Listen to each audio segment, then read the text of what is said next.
한국기업가정신 세션 시작하려고 합니다.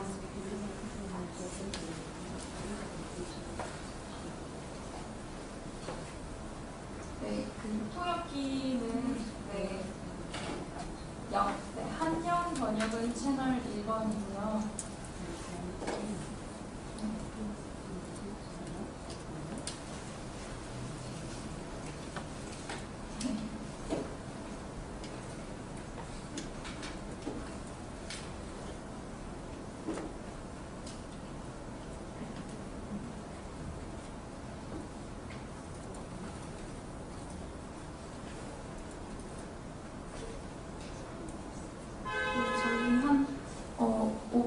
정도만 더 기다렸다가 2시 5분부터 시작하도록 하겠습니다.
네, 안녕하십니까. 네, 세계 속의 한국기업가정신 현주소와 향후과제 사회를 맡은 한국청년기업가정신이라는 남자입니다.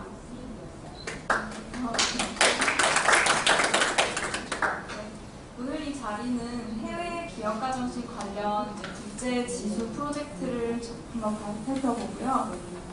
그 속에서 한국 기업가 정신의 현 주소를 한번 진단해보고 향후에 이런 지수 과제들이 어떻게 이제 현실적인 프로그램이나 액티비티에 녹아들 수 있는지 이런 부분들을 논의하고 합니다. 일단 바쁘신 일정에도 모두 참여해주셔서 감사드립니다.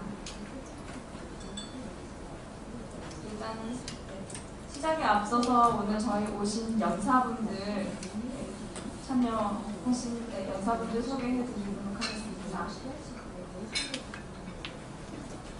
먼저 이제 경제협력개발기구 OECD의 이제 이제 통계국 기업가정신 국장이신 마리아 로사 루나티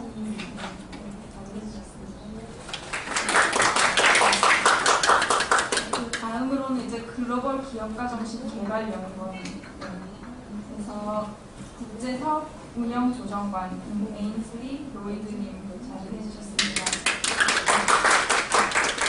그리고 이제 저희와 함께 이번 프로젝트 이제 글로벌 기업가정신 트렌드 리포트 프로젝트를 추진하고 계시는 서베이 모기의 호주 뉴질랜드 상무이사이신 토니 워드님 해주셨습니다. 그리고 이제 재단의 김문선 팀장님께서 발표해 주실 텐데요.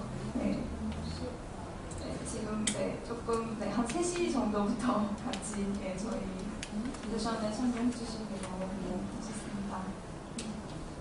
그리고 마지막으로는 이제 필립 오스월드 씨 오셨는데요. 저희 카프만 재단에서 글로벌 기업가정신 연구조사 네트워크를 맡고 계시는 필립 오스월드 님 해주셨습니다. 네, 그러면 저희 이제 OECD에서 추진하고 있는 Entrepreneurship at a Glance라는 프로젝트를 먼저 목표로 시작해 보도록 하겠습니다. 그리고 질문이 있으시면 좀 모아두셨다가 저희 마지막에 패널 토익 할 때 말씀해 주시면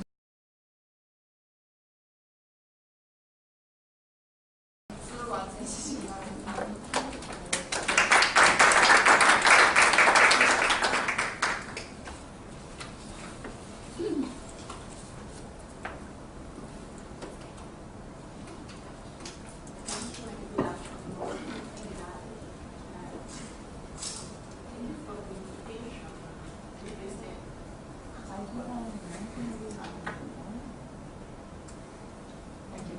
For the invitation to present also the work on entrepreneurship and more specifically on measuring entrepreneurship.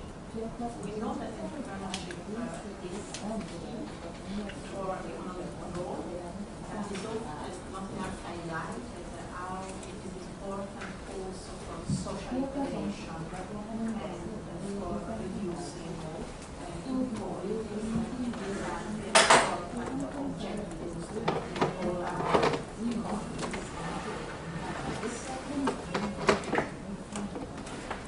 From the perspective of policymakers, there are many questions.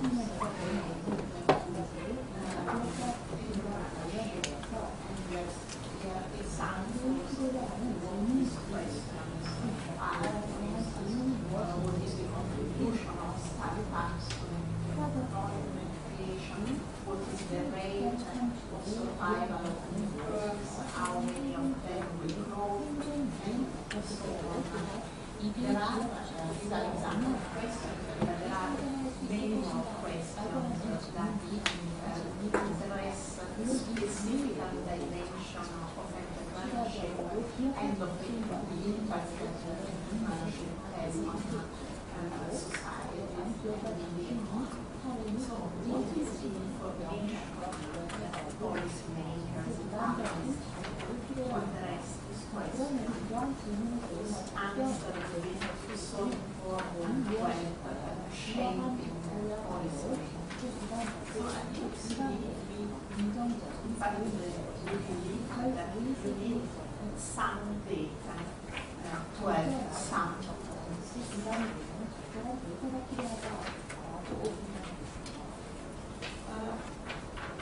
This is why some 10 years ago we started, we considered what was the available information to analyze the state of small and medium-sized enterprises and of entrepreneurship, and we considered that the information available was inadequate, if not simply missing. And this is why we started the development of a database on enterprise by size classes and also on business demography Well, information on the good business demography would describe for instance, the debt, the survival, the growth of enterprises.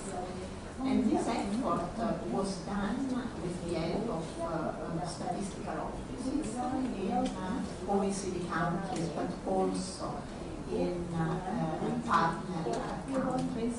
And once we developed the data, which is a ongoing effort,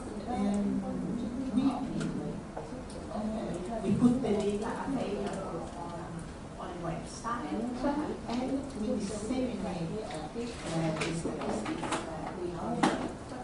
Also through a number of publications, one which is Entrepreneurship at a Glance, which contains a selection of our data. It doesn't work. Okay, one. So why we believe that it is important, we consider that it is important, the harmonization of data. Just a couple of slides to explain why do we care about having harmonized data. So this is one very simple slide. Everyone knows that small and medium enterprises, small and medium enterprises are here defined as those enterprises with less than 250 people. Represent the almost virtually the majority, almost all the business population in any country in the world. We have just a selection of countries. And you see that almost everywhere is more than, is around 99%. And but what I wanted to point is that because there are not the raw data that we obtain from statistical office or that are accessible from statistical offices, there are no standard definition. For instance, for the US, depending on where your source is, and it's a number for firms with less than 200 employees, or less than 300, or less than 500, then you would have different results in terms of the share. And this becomes even more, where should it point? Okay. Even more evident when, instead of looking at just the number of enterprises, you look at what is the employment accounted for small and medium-sized enterprises. And then you see that, for instance, at the OECD level, it would be 70%, and then again for the US, depending the definition of small and medium-sized firm is what is the upper number of employees. You would have shares that goes from 40 to almost 50, which is quite a different number.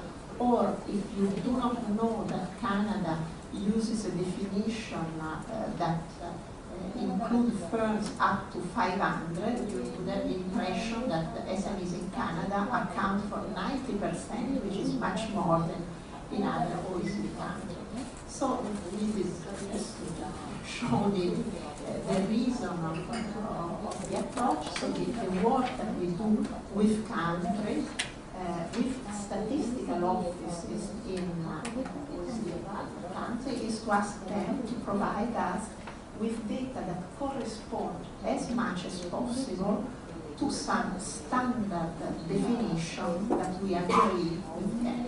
So what you see in this graph are the same information about employment, but where the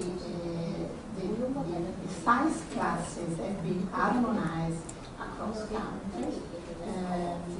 And then you can start to make some more precise reasoning about what is the structure of the population in the country, and then what are the consequences and what the actions in terms of policies. So this was a sort of background.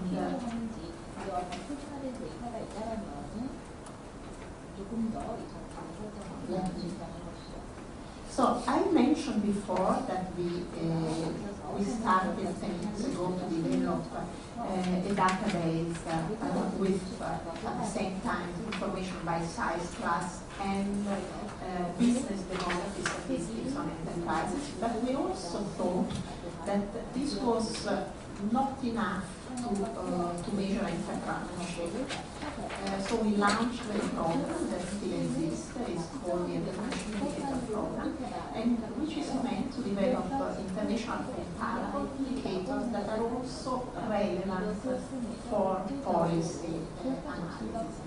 And the idea is that you cannot use only one number to describe entrepreneurship or one dimension of entrepreneurship. 15 years ago, it was rather common to refer to entrepreneurship either with self-employment data or with data on creation of enterprises.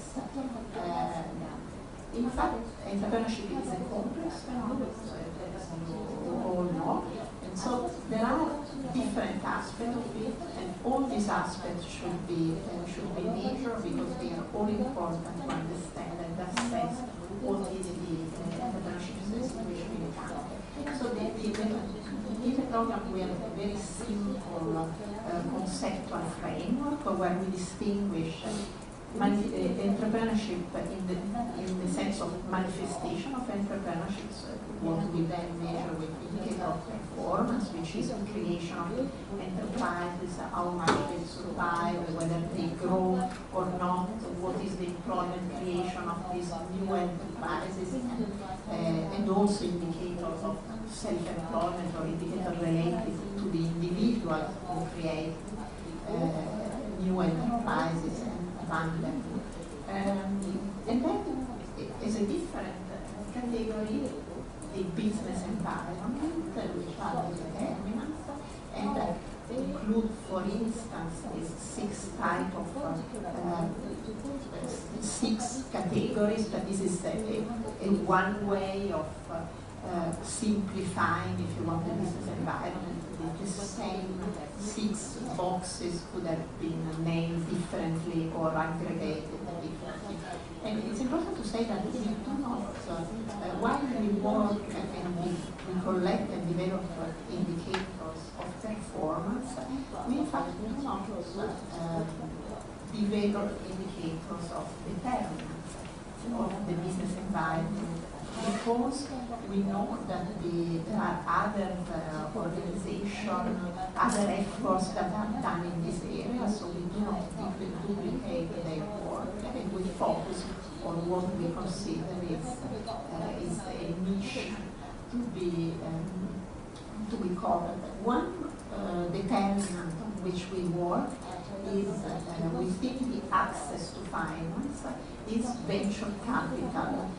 We know that venture capital is one form of finance that is very important for young and innovative enterprises. The point is that information on venture capital is produced by different sort of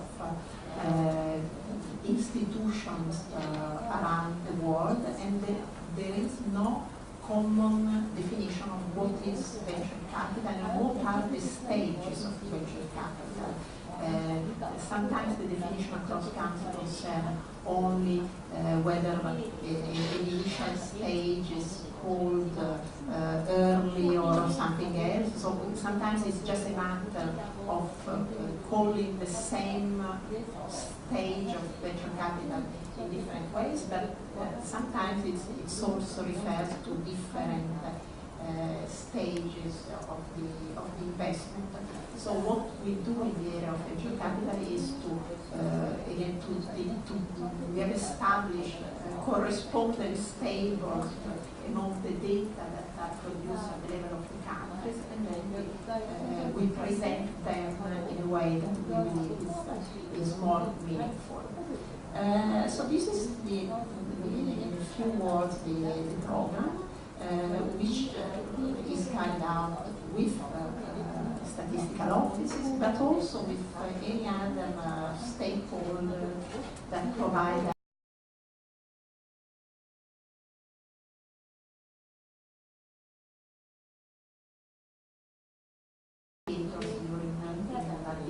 or somewhere else, or the researchers around the world that ask us about clarification or complain about aspects of our indicators.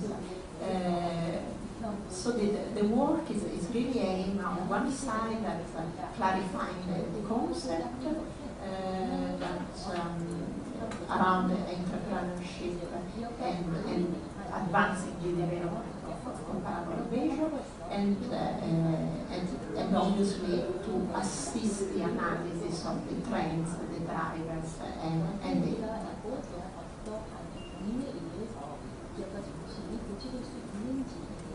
Okay. So let me show you some of the results.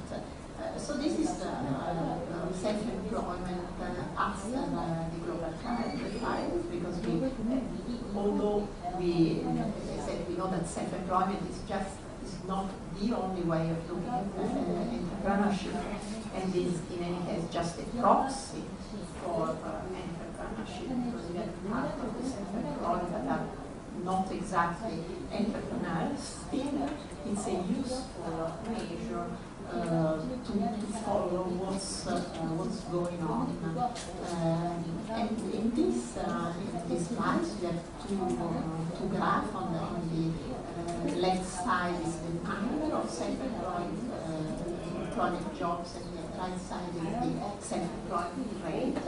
And what we can observe is that in this group of countries, and you have also Korea is the blue line or violet line, and compared to what were the levels both of self-employment jobs and the self-employment rate at the beginning of 2007, so before the first period of the crisis, then the levels for these two indicators they never fully recovered in all these countries. Although if you look at the number of self-employment jobs, we can see that in fact that there is a trend that it goes a little bit up for most of the countries apart from Japan. So this is an interesting information, but it's part of the information because still it doesn't say anything about who are these people, what type of entrepreneurs they are they necessity entrepreneurs or opportunity entrepreneurs that are using the categories of the global entrepreneurship monitors, people who choose to be or are just forced into self-employment because no other possibility exists. So something we know about self-employed is that in any country of the world, there are always the share of men who are self-employed out of the total employed persons is always higher than the share of women. So in any country, and I put in green Korea. In this graph in particular, we have a subcategory of self-employed, who are the self-employed who are employers. So those people who are self-employed but employ other persons. And these are typically not many a very tiny share of the total population of employed persons. And what is interesting is that if we compare this graph with a similar graph where we see self-employed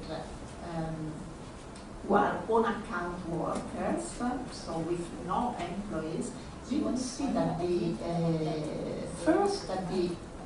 that there are more of them. So all these, both the bars and the little point will be a little bit higher in the graph, but also that the gender gap in this graph is even more important. So there is always a gender gap between men and women.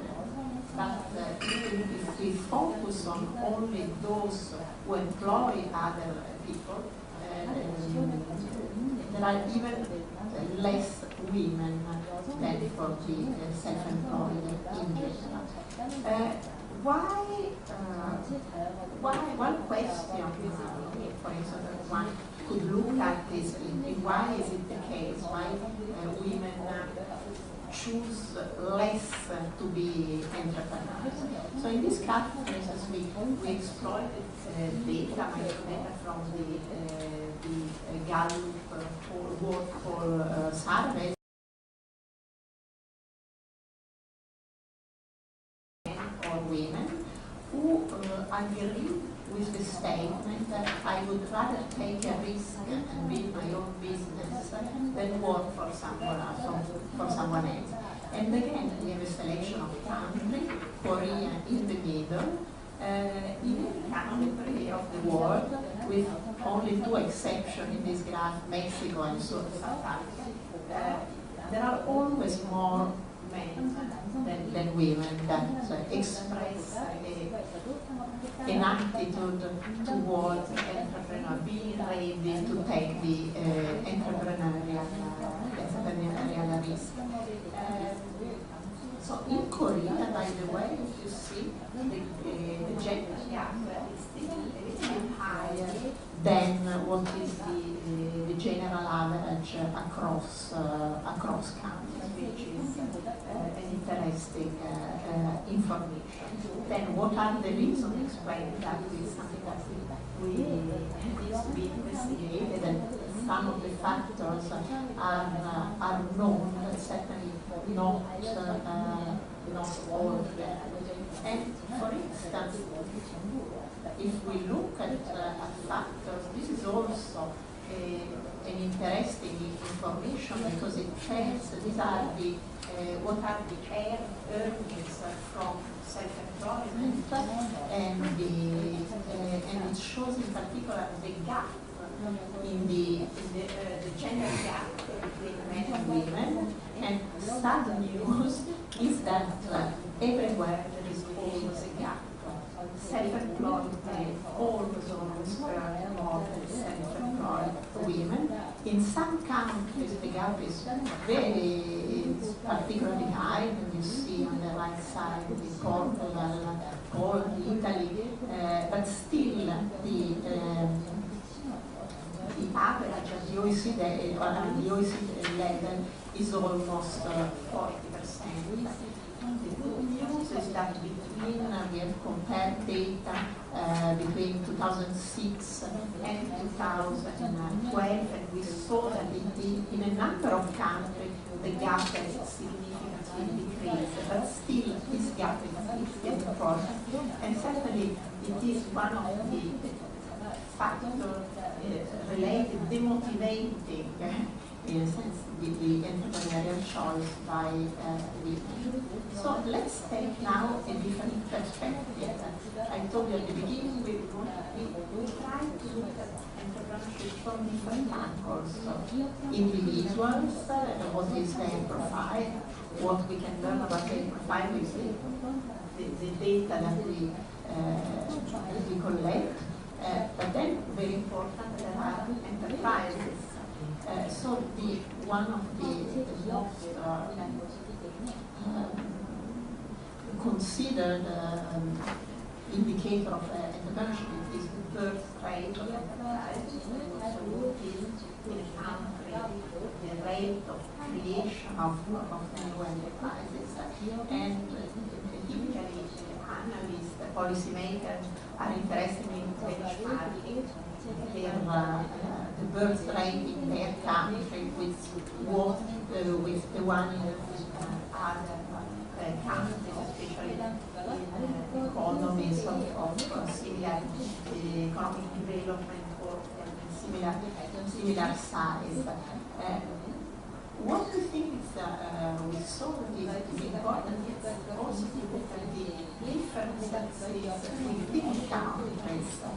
And this is what this graph shows. So you can take just the averages, the national averages that are the red triangles, and compare countries. But the information in this graph is also how much, what are the differences within a country in different parts, in different regions. And you see that in the case of Korea, by the way, is a birth rate which is relatively high compared to many other OECD countries. The differences across regions are less important and less pronounced what is the case in other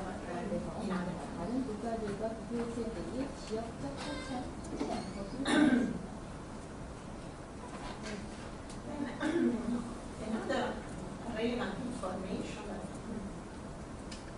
analysts are interested in is what is the average size of enterprises when they are created, and in the few years following their birth. And then we see again that there are even significant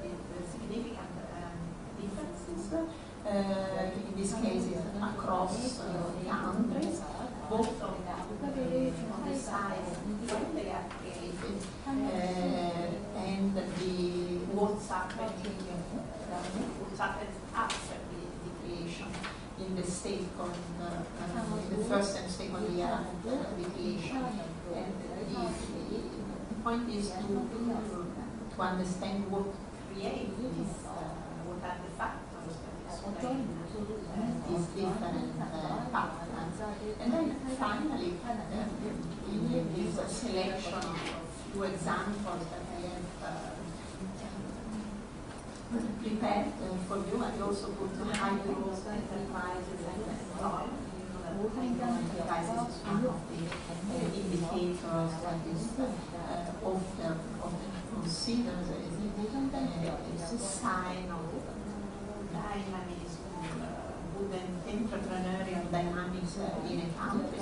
So in this graph on the left side, we have the number of high growth enterprises, and on the other, on the right side, the number of employees that are working in these high growth enterprises, where the concept of high growth is there are different possibilities on how it is defined. By the way, in this graph is an harmonized definition, and that it always refers to firms that have an extraordinary growth, for instance, in employment over a certain time period. So if let's look at Germany, where the number of high growth enterprises was around 30,000 in 2013, and they generated some 2 million. They accounted for some 2 million of employees. And then if you look at the United States, where there were a little bit more high-growth enterprises in terms of number, with more than 35,000, but they accounted for 8 million of employees. So again, what there is behind this very different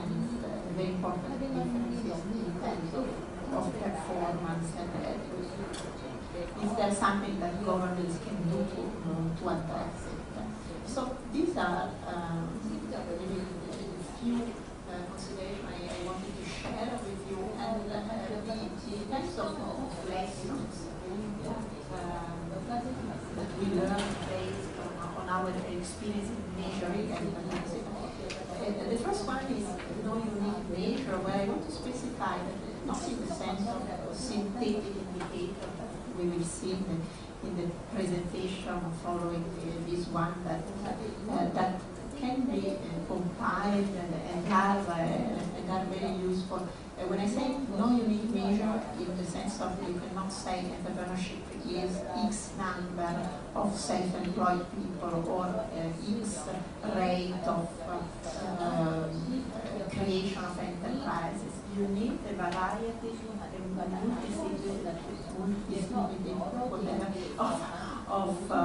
of indicators to describe this very complex phenomenon. Second is the fact that we have this simple framework that I described to you, where we simply say, okay, there are performance indicators, determinant indicators that are classified in a number of categories. But this conceptual framework is open, and it helps us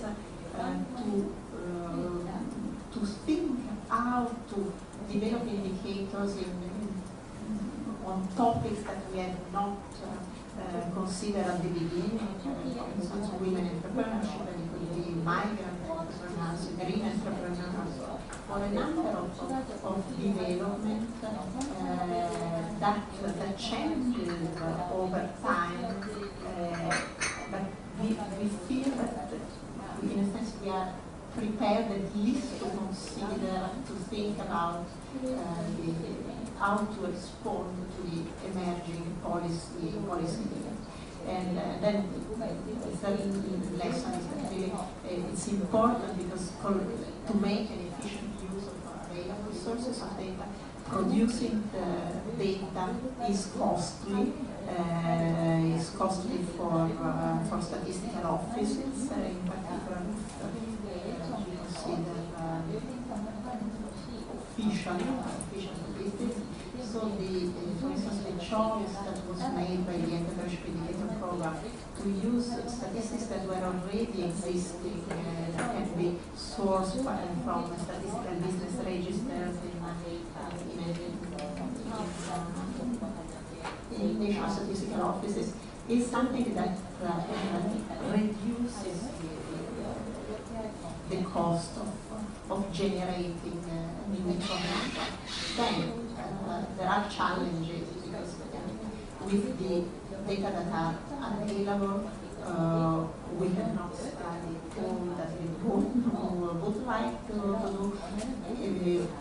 We identified and defined indicators that in some cases we can already measure in some countries, but not in all countries. So in terms of coverage, there is still a lot of work to do. Timing is an issue, because especially if you work with official statistics, these are typically 2, 3, 4, and they can be 4 years old. There is a frustration on the part of the users, of the policymakers, because of what we consider old data to study trends that instead rapidly evolving. And but then the challenge that is the most important is to assess the impact of policy and business environment on entrepreneurial performance. What I've shown to you and told you is that we develop indicators. Now it is how to use them, how to put one factor, one indicator in relation to the other, to provide a credible analysis of how policymakers can impact the performance of young and small firms. So I'll stop here. Thank you for your attention.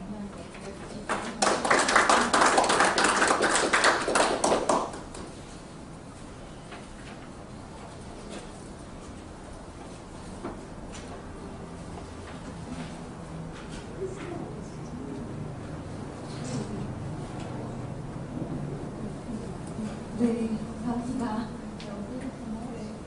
일단 어제 여쭤보니까 그 질문을 모았다가 한꺼번에 주시면 좋으실 것 같다고 하셔서 기다려봐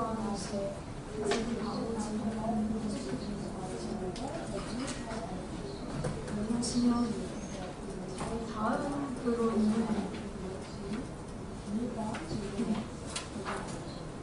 감사합니다. 다음으로는 그 월드뱅크 그룹 시니어 이코노미스트로 계시는 자리에르 시에라님이 이제 부득이하게 이제 참석을 하지는 못하시고 동영상으로 발표 내용을 보내주셨어요. 그래서 바쁜 일정상 직접 참여하지는 못하시지만 영상으로나마 이제 월드뱅크에서 어떤 프로젝트 진행하고 계시는지 정보를 좀 공유해 주신다고 합니다. 그래서 동영상으로 일단 준비된 내용을 보시면서 궁금한 점 있으시면 미리 적지를 주시면 저희 나중에 질문 전달해드리도록 하겠습니다. 그리고 영상 이후에 직접 온라인으로 이제 연락을 해서 바로 이제 질의에 대한 응답도 해주시기로 하셨으니까 들으시는 중에라도 궁금한 점 있으시면 쪽지로 남겨주시면 감사하겠습니다. Hi, good afternoon. Thanks for having me, even if it's via recording. So I'm recording the presentation, so I hope you can hear and see clear. What I'm going to present you is some of the work that we're doing at the World Bank, at the Innovation and Entrepreneurship Unit, around using measures to evaluate an entrepreneurship ecosystem. So this is joint work with my colleague Maja Angelikovic, and is basically trying to develop a toolkit or a diagnostic toolkit for assessing a digital entrepreneurship ecosystem.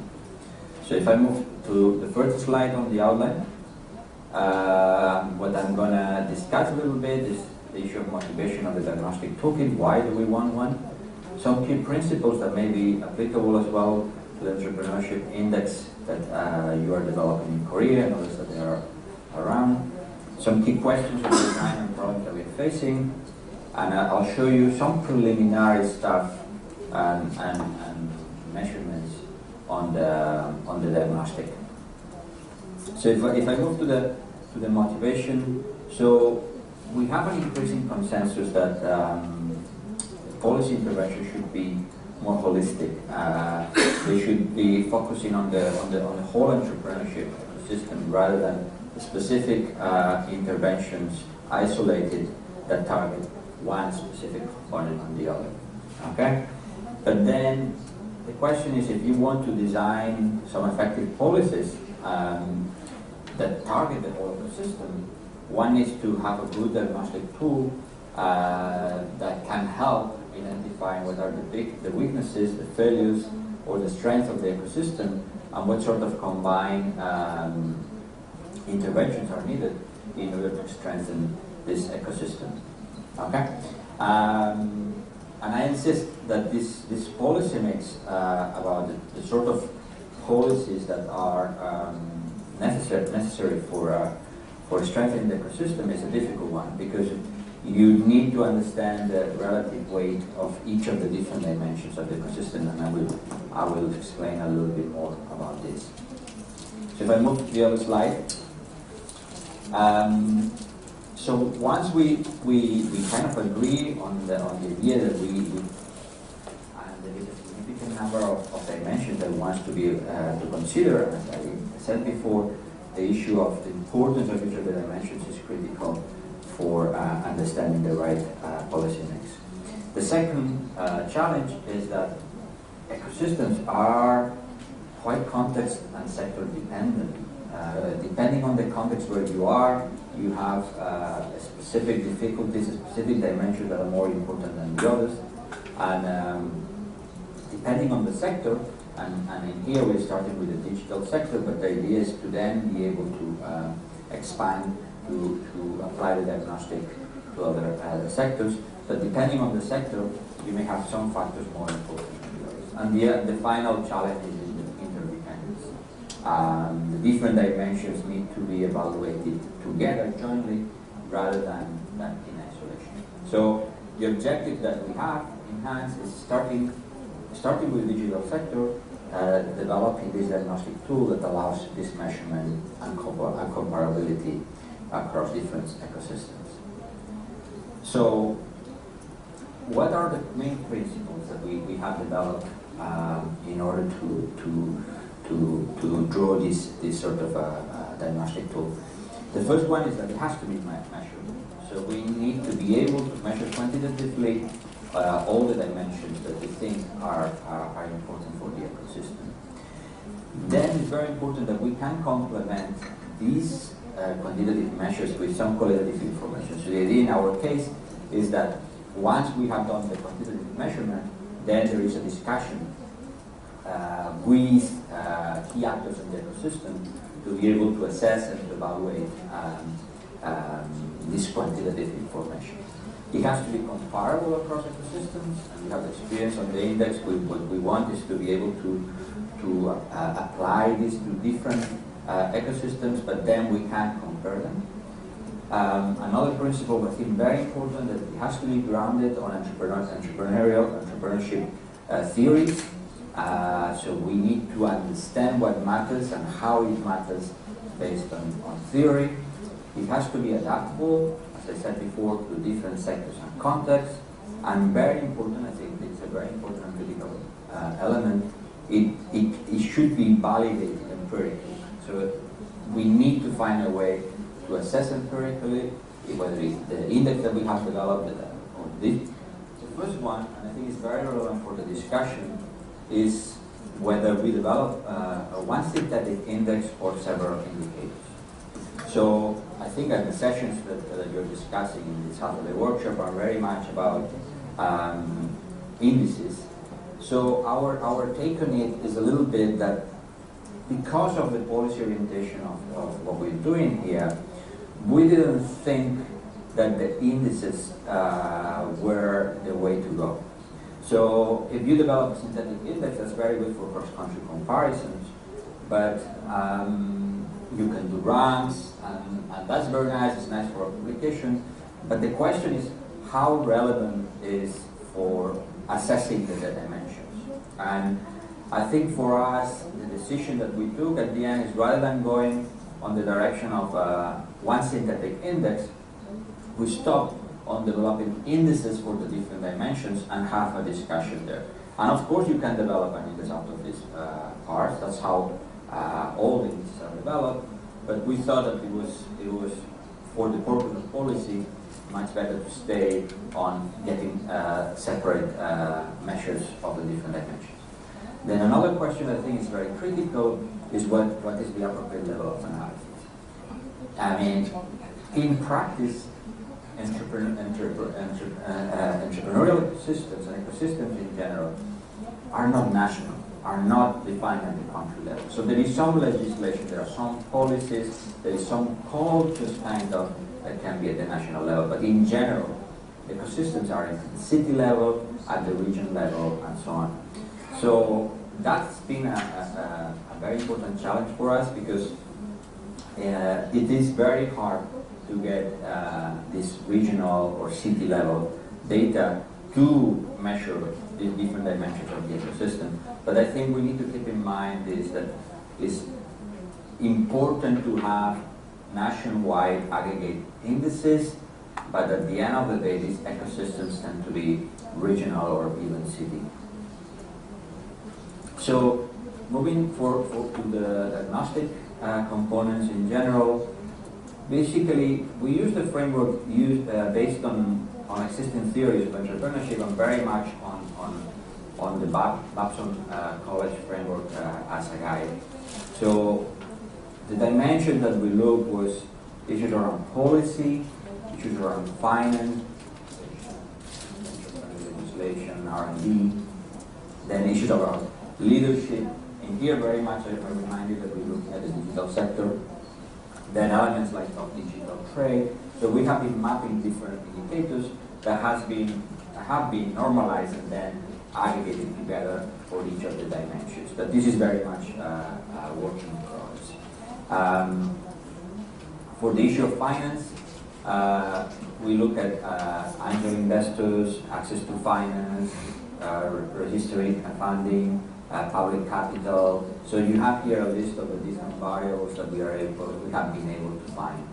And one element that we are trying to work is about the right weights and what matters. And I think one critical element here as well is that different subcomponents of these dimensions matter more if you are at the early stage of the life cycle of the firm or at a mature stage. So that's another dimension that we're struggling a little bit with. One important element also, going back to the issue of government policies, is that especially if we are using some of the data from the enterprise survey, it's very important to use the factor measures. So the enterprise survey, the doing business, they do some sort of measurement of the the law about certain firm regulations. I think it's very critical from our experience that we focus as well, or even more with more weight on de facto legislation. So how firms respond to questions about how difficult is labor law or corruption and so on. Because otherwise, in many cases, especially if you go more to developing countries, there is a mismatch between the euro, what the law says, and de facto what firms do. So going back to the different components and on the markets, here you also have some other sub-dimensions, looking at the state of device use, customer behavior, state of internet use. So we've been mapping all these indicators in order to develop one synthetic index for each of the dimensions. For culture as well, issues on success stories, startup activity, societal elements like innovation and creativity, social status, elements like innovation and creativity, social status, ambitions. So you can find, or we've been able to find, some data on all these dimensions. Finally, in human capital, you can see some around labor and the quality of labor, and some other about education, the usual indicators. The last one on support, very much on the notion of infrastructure, and here there is a very strong sector element. Not all sectors or not all ecosystems will need one type or another type of infrastructure. So here it's going to be tricky how we extrapolate that to other sectors. But in general, what we have is these 6 dimensions of the ecosystem, grounded on theory, and then we develop a synthetic index. We're still working about the right weights. We're still working on how to validate some of this information, for example, using the enterprise surveys, and how to adapt it to the life cycle of the firm, so for startups and for mature firms or young firms. So I have added some preliminary aggregate results. You see here different elements. So the idea is that you can, for different countries, have an idea or rank them across these different dimensions. And of course, you could add another column about the aggregate. Okay? But we thought that it made more sense to look at the different dimensions. Okay? So if you go to the green, where the piece of green is a high index. Okay? So you look at the United Kingdom or United States on policy, finance. The US is all green. So it's a better ecosystem. Okay? If you go to countries like India is a bit more difficult than the system. So this is a very preliminary. We're still working on it, but just for you to have a flavor on what we're trying to do. So challenges. So the first challenge is the rationalization and the use of the data indicators and the aggregation by each dimension. So the same problem that you have aggregating to have a synthetic index in here, it's also to have an index of each of the dimensions. So far we're kind of standardizing all the variables and adding the weights, but we're trying to get some ways of, at least for some of the dimensions, to, as I said, use the enterprise or the firm at the firm level for all the countries and try to validate what seems to matter the most for specific sectors. The issue of self-reported data, some of the information is self-reported, so you have to be careful because not always is reliable. People always think that they are better than they are really. So you have to be careful with and try to use the less possible with self-reported data. Then also, as I mentioned before, the ULE versus de facto, the policy environment. Whenever possible, use de facto, because especially at lower income levels, you tend to find more divergence between what the law says and what the firms are experiencing. Very importantly, we need to find data at the subnational level.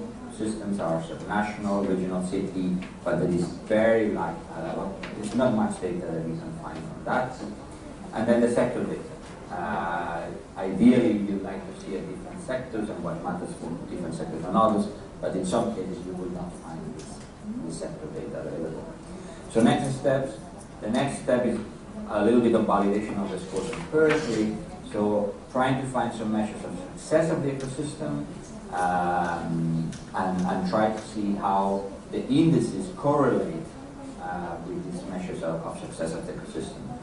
Another important element is to try to look at complementarities and try to match with the qualitative information by interviews on the main actors of the system. And I think it is a very important element to see that there is some validation from the main actors that the indices, at least when you say what is more important, when you compare across countries, reflects what more or less what people are saying. We are implementing in a few countries at the national and try this at the national level. And then the big challenge is going to be here once we have this diagnostic toolkit. How do we map it to policy? The whole objective is that it allows to develop interventions that are in the ecosystem to look at the policy mix, but it's not so clear right now how you can map some of the dimensions, even if it's the weaknesses, to policy intervention that can be effective in addressing these challenges. So thank you very much for your time, and I'm happy to take any questions that you may have. Thank you. Some ways of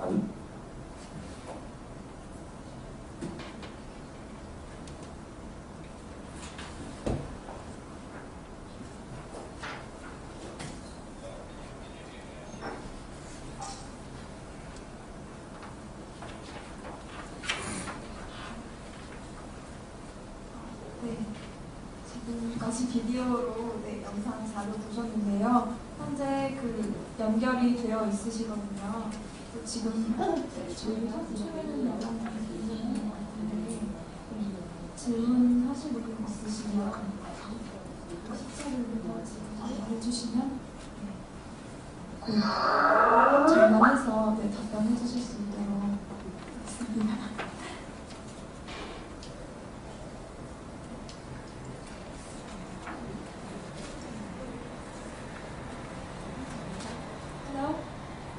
자비?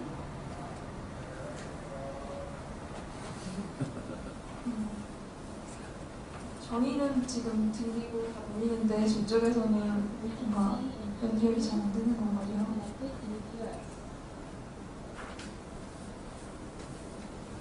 Can you hear me? Yeah, we do. Hello? Hello, can you hear us? 네.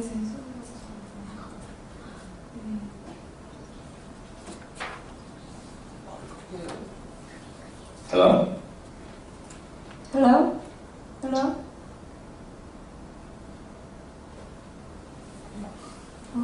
I can hear you, yes. 오케이. 오케이, good. 네. 네, 그래서 혹시 플로어에서 질문 있으시면 한번 해드리겠습니다. But I can hear you very, very far away. 질문하실 때는 저 마이크를 사용하시면 네.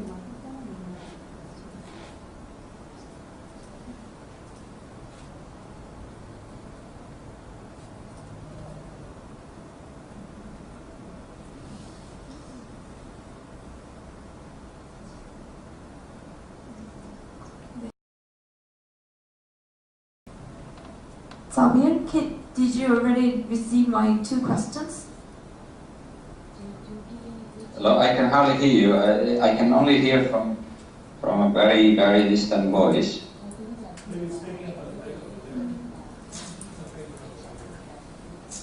Okay, so if you want, I can try to answer the 2 questions that you sent me. Yeah. Yes, please go ahead.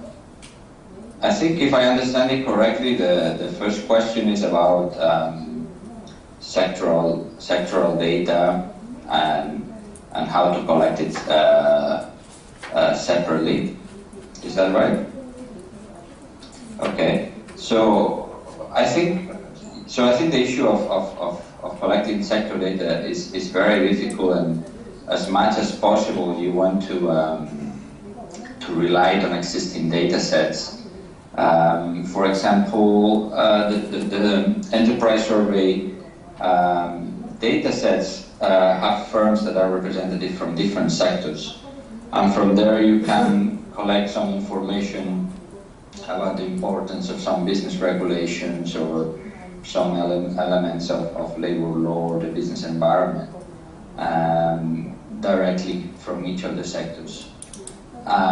Also, because there is manufacturing and services, that can be very useful.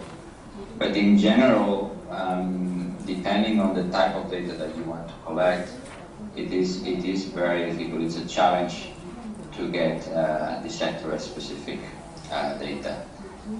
Whether you want to have a separate survey targeting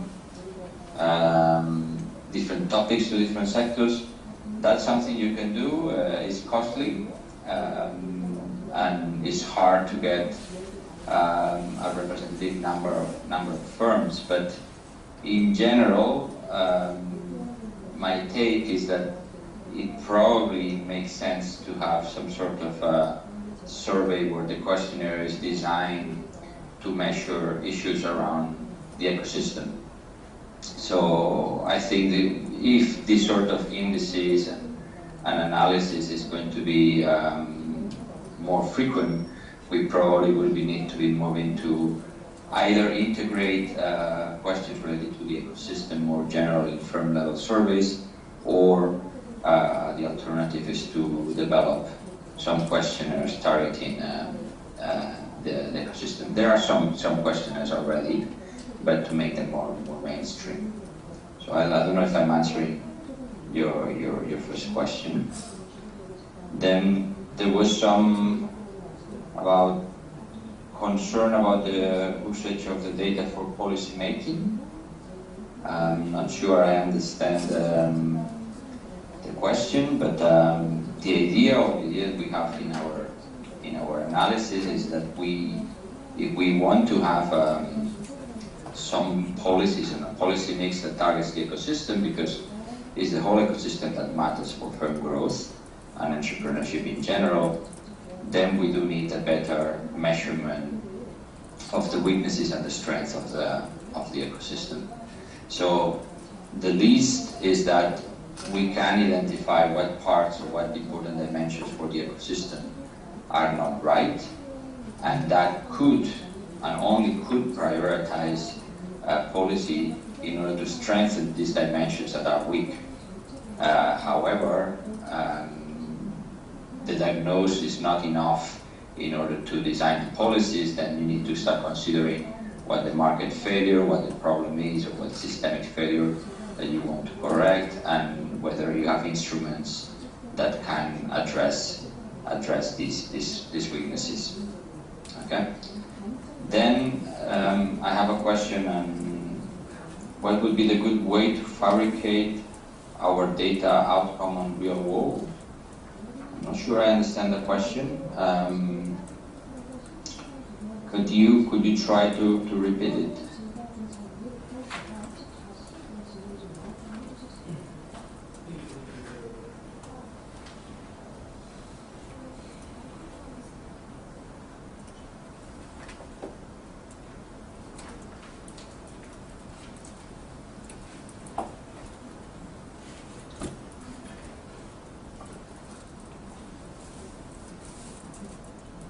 제가 드렸던 질문이 어떻게 지수를 현실에 적용해서 활용할 수 있겠느냐는 저희 패널 토론과 같은 내용이었는데요.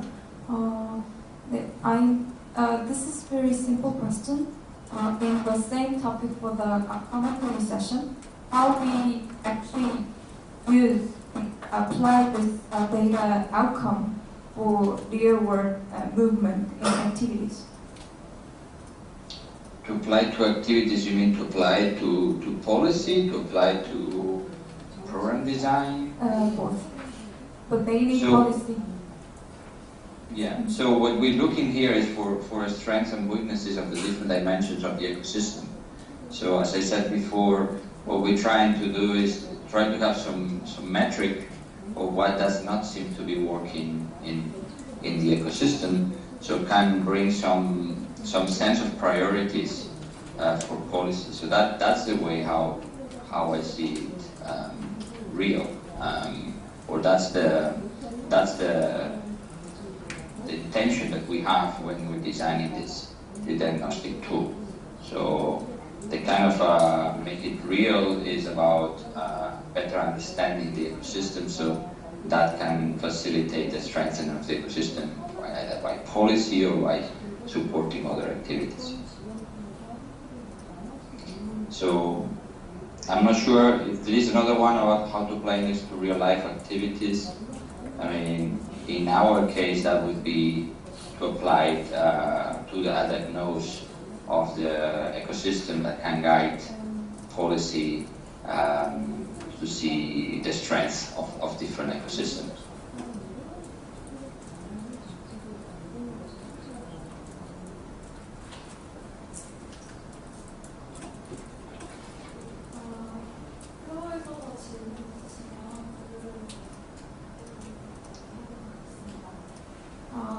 Okay, thank you, Javier. These are all the questions that we have today. So, and I will send you some more if we still have some questions after the session by email. Okay, sure. Well, okay, have a good workshop and good night. Thank you. Thanks.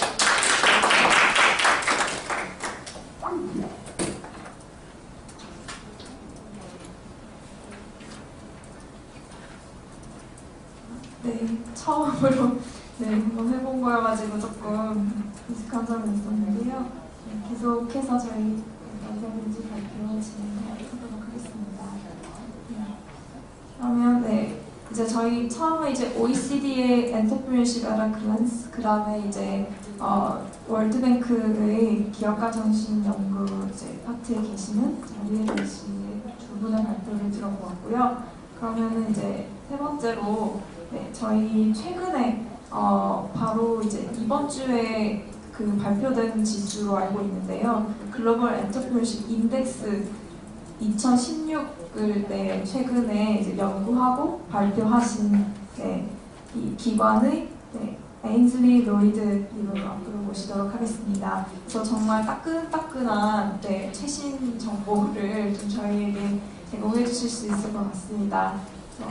올해 한국은 작년보다는 한 계단 높은 순위를 기록해서 이 지수를 상당히 많이 활용을 하시고 이용이 될 것 같은데요.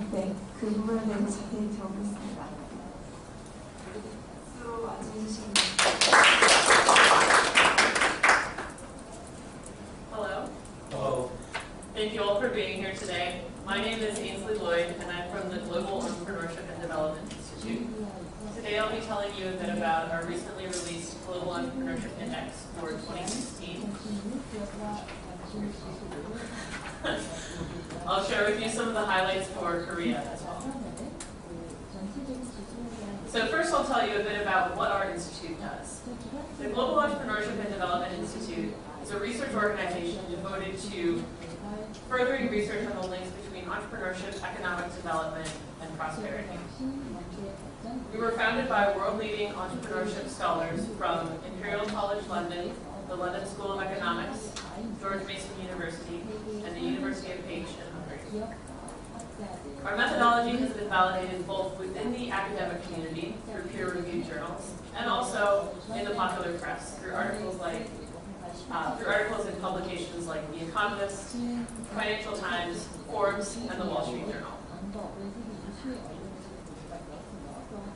Our flagship project is the Global Entrepreneurship Index, which is a composite index that ranks 132 countries on their entrepreneurship environment. We consider it a breakthrough in measuring the quality of the entrepreneurship ecosystem at both the national and the regional level.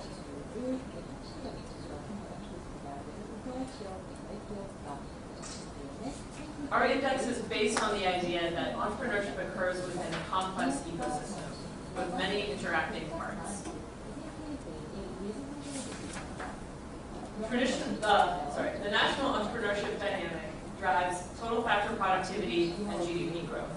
That is, the outcome of this entrepreneurship ecosystem drives important aspects of the economy. However, ecosystem performance may be held back by bottleneck factors. Those are aspects of the entrepreneurship environment that are less well performing than other aspects. We help identify and remove these bottlenecks, thereby improving overall entrepreneurial performance. This is the model that we use to understand the entrepreneurship ecosystem. It's made up of three primary components: attitudes, activities, and aspirations. These three system components interact to co-produce the overall entrepreneurship dynamic in the country. But again, that performance can be held back by bottleneck factors. Our index benchmarks countries' entrepreneurship ecosystems against each other to identify leaders and laggards within the global context. These are a few of the publications we've been featured in. I won't spend too much time on them. Beyond merely being featured in media, we've also engaged recently in a series of substantive partnerships with other organizations that are devoted to entrepreneurship activities. We worked with the UNCTAD, contributing to their entrepreneurship policy framework. We worked with Enterprise Scotland to facilitate an action plan to enhance Scotland's innovation-driven entrepreneurship. We also worked with the Estonian Development Fund to develop an Estonian entrepreneurship strategy, with Santander UK to analyze the UK regional ecosystem. We worked with the European Commission on a European regional analysis, with Dell on the global gender JEDI, and with the World Bank on a JEDI report on high-impact entrepreneurship in Latin America and Peru. Our most recent partner is the Global Entrepreneurship Network. I've given you a bit of background on the index and on our institution. Now let's get a bit deeper into the structure of the index and the results for Korea.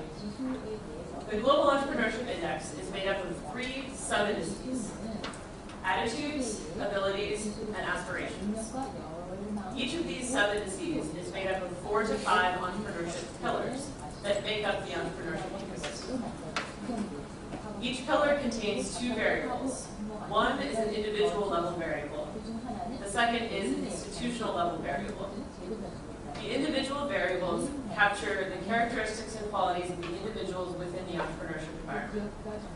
The institutional variables capture the environment in which those individuals operate.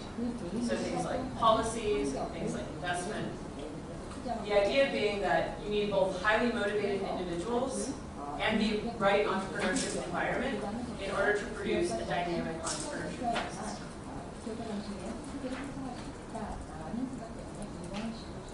This map shows the overall results for the 2016 Global Entrepreneurship Index.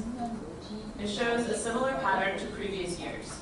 The US is ranked first, followed closely by Canada and Australia, many European nations, and we have Taiwan at number 6, Singapore at number 11, and Korea is actually number 27.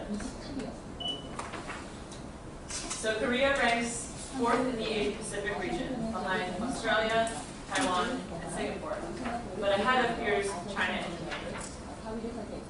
One of the things that our index allows us to do is pinpoint both strengths and weaknesses within each entrepreneurship ecosystem. So for every country, we can identify positives and negatives for that entrepreneurship environment. Korea has high scores in product and process innovation. This is due primarily to high rates of technology transfer in Korea and also investments in research and development. The bottleneck factors for Korea are competition and opportunity recognition. Let's get a bit deeper into this data. So this chart shows the variable level performance for Korea in the 2016 Global Entrepreneurship Index. We see the bottleneck factors here with opportunity perception and here with competition. These are the two factors that are holding back performance in the Korean entrepreneurship ecosystem. Another pattern we can observe is that the institutional variables tend to be higher than the individual variables. This is a pattern that we see in many highly developed economies, where the institutions are outpacing individual desire for entrepreneurship. So one of the things we have to think about is how do we motivate individuals in the environment to engage in entrepreneurship activity?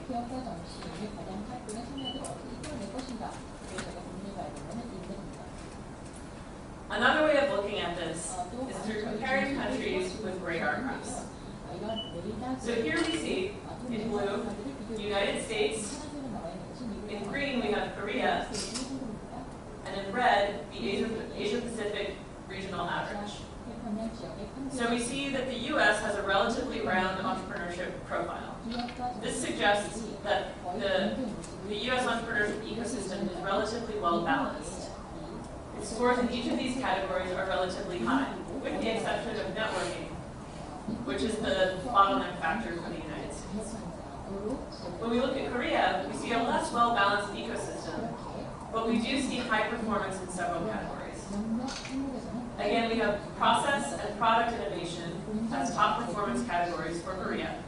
And the bottleneck factors are opportunity perception and competition. By alleviating these bottlenecks, Korea could expect to see an improvement in entrepreneurship dynamics.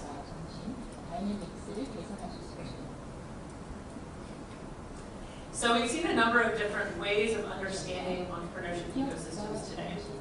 One of the questions you might be asking is, how are they different? The Global Entrepreneurship Index is unique in several ways. The first is that we combine both individual and institutional factors to form a holistic view of both aspects of the entrepreneurship ecosystem. The second is that by gathering up this large amount of data, normalizing it across indicators, we can pinpoint which factors are holding back the system. With global benchmarks, we see what the top performance globally can be and what the low performance globally is. And we can benchmark a country between those numbers to understand relatively how well they're performing. Finally, the Global Entrepreneurship Index exists within a portfolio of activities. The Global Entrepreneurship Index is the first thing that we do when we start to look at entrepreneurship ecosystems. The second thing we usually do is an ecosystem facilitation process. This process is designed to elicit the soft insights from stakeholders that hard data has difficulty capturing. So this process occurs in several steps. The first thing we do is we present the Global Entrepreneurship Index data for a given country. We present this data to a room full of ecosystem stakeholders. This means policymakers, entrepreneurs in the community, and other active members of the entrepreneurship environment. We use the data as a starting point to discuss what's happening in the entrepreneurship ecosystem, what might be driving bottlenecks, and what we might do to improve the ecosystem. The idea is that by gathering this group of individuals together and developing a cohesive strategy to address entrepreneurship, we get everyone working in the same direction, rather than at cross purposes. So we think this yields better results when it comes to improving entrepreneurship ecosystems.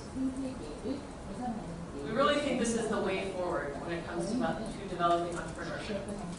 Combining hard data, combining the data that we've all seen from global data sources with soft insights that we can only get from stakeholders, we can only get from conversations on the ground.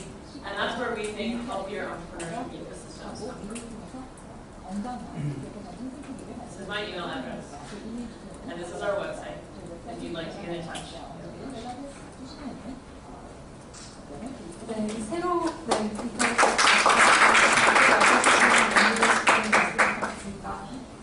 발표된 지수는 여기 하단에 제다이 홈페이지에 가시면 다운로드 받아서 보실 수 있습니다.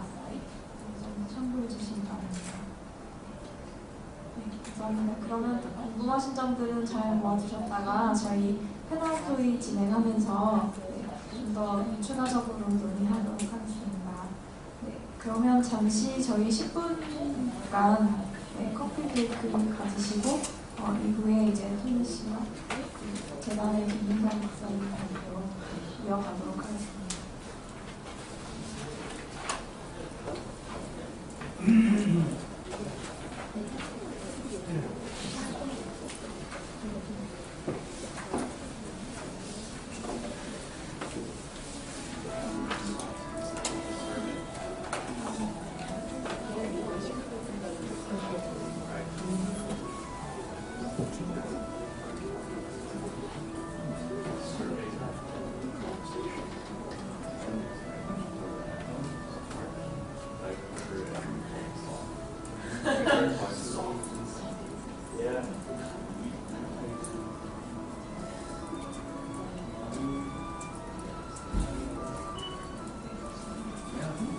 Was that a little translation? Oh yeah. That's cool.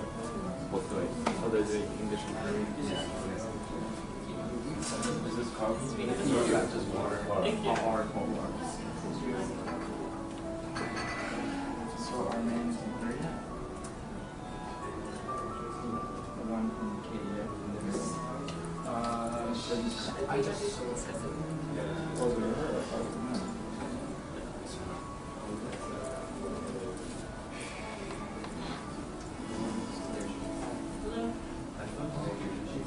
Okay.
Yeah.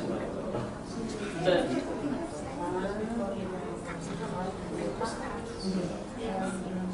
결과 별로 안 좋아요. so the report has always been produced, but it used to be very like 선생님, 이거 because it was 나요. distributed through 어제 this 선생님이 academic, like through libraries. Yeah, you kind of had to know about 저 it. 말씀하고 이렇게 사진 한번 Yeah. 찍으시면 No, I mean, but like you had to like seek it out before. Whereas Yeah. now it's much easier. He's want to picture with you.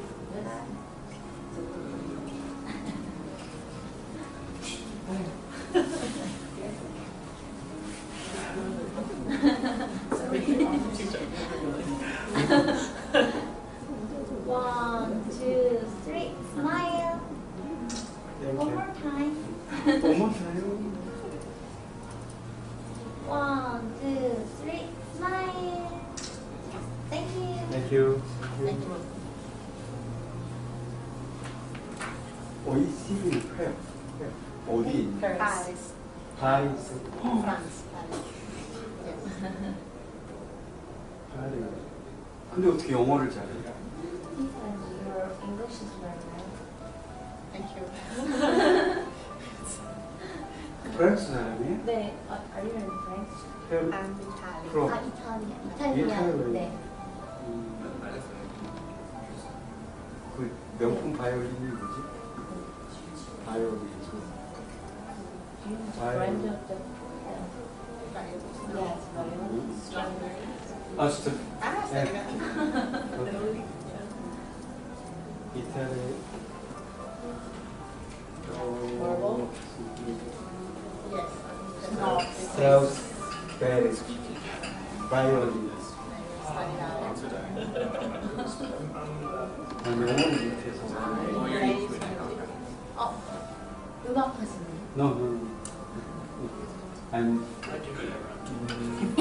entrepreneurship. 기업가정신 가르쳐요. About the entrepreneurship. 5 years ago, 5년 전. Since 5 years ago, he has teaching the entrepreneurship. 26년간 네. 아니 13 중소기업자 있었어. CEO 33년. He is a small business CEO and for 33 years. 11번 11 스타트업 되는 경험이 있어서 He has experience like startup for 11 times. 두 번의 타산. Yeah. 뱅크런이라고 You should say that half of the statistics. 두 번의 타산 경험이 있어서 그런 경험 때문에 학교에서 지금 기업가 정신을 가르치고 있어요. And also he has 2 times the bankrupt. So this is the reason he is now teaching 어디서 다녔어요? 한세대학교 연세대. He is the professor at the Hansen University and the Yonsei University about his experience and lessons. 11번 창업한 기업을 1년에서 17년간 경영했어요. 11번 창업한 기업들을 11번 스타트업한 기업을 1년에서 17년 동안 1년 동안 하고 싶죠. 1년 뭐 17년 경영을 He managed 영어를 못해서 11 years ago, 11 years, like Yeah. 17년 17 years. Fraction of them. 그냥 CEO. 오케이? Very proud. 잘했어요. 잘했다 오시면. 이게 네. 그런 뭐라 그러냐 그 도전 정신, 챌린저, 사고 방식과 행동 양식이 나를 존재하는 이유, 나를 지탱하는 어렵지. 깊게 들어요. It's a like advanced trial like Challenge. challenge Challenge. is like it's a and mindset on based on the experience he managed two big companies and went bankrupt and things like that. 그런 자신감이 내가 존재하는 the pride on that kind of the experience is the purpose for his business. 우리 학생들에게 꿈을 꾸게 드린 He wanted to teach the student how to dream on the 꿈의 씨앗을 심어주고 seed on that. 그 꿈을 크게 키우고 고난과 역경이 왔을 때도 뛰어넘고 He wanted to ask them to overcome the difficulties,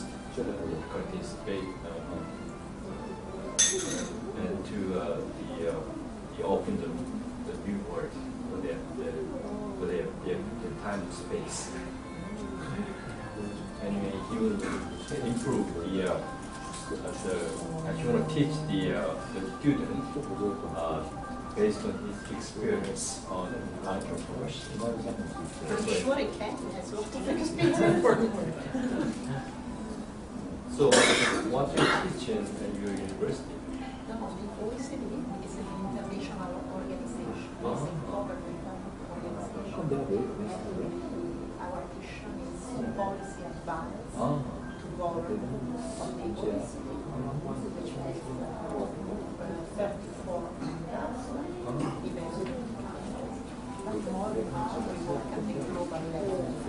So it's in the past 10 years, the OECD is not anymore from development countries. It's eventually cause all the countries in the world. So we do studies, we develop statistics, mainly based on official statistics from statistical offices. And then we provide policy recommendations, different topics. So entrepreneurship is just one area. We work with the national administration, the Department for Employment, for Innovation, and the industry for education. So we cover all the most important energy, the most important policy areas, and we produce policy recommendations. This is the mission. So it's basically researcher. Researchers, but for research policy. So it's we do not decide what we study. Just to document. We are not like the academic world that you can choose your program. I see. Countries, government tell us what they want us to study. So every 2 years, so we have a new program of work, and we complete the task that we were given by the government. And then sometimes there are studies and type of analysis that concern all the countries. And sometimes we also do country studies. Countries ask us to, Canada. Recently asked to do a review of entrepreneurship issues and policies in Canada.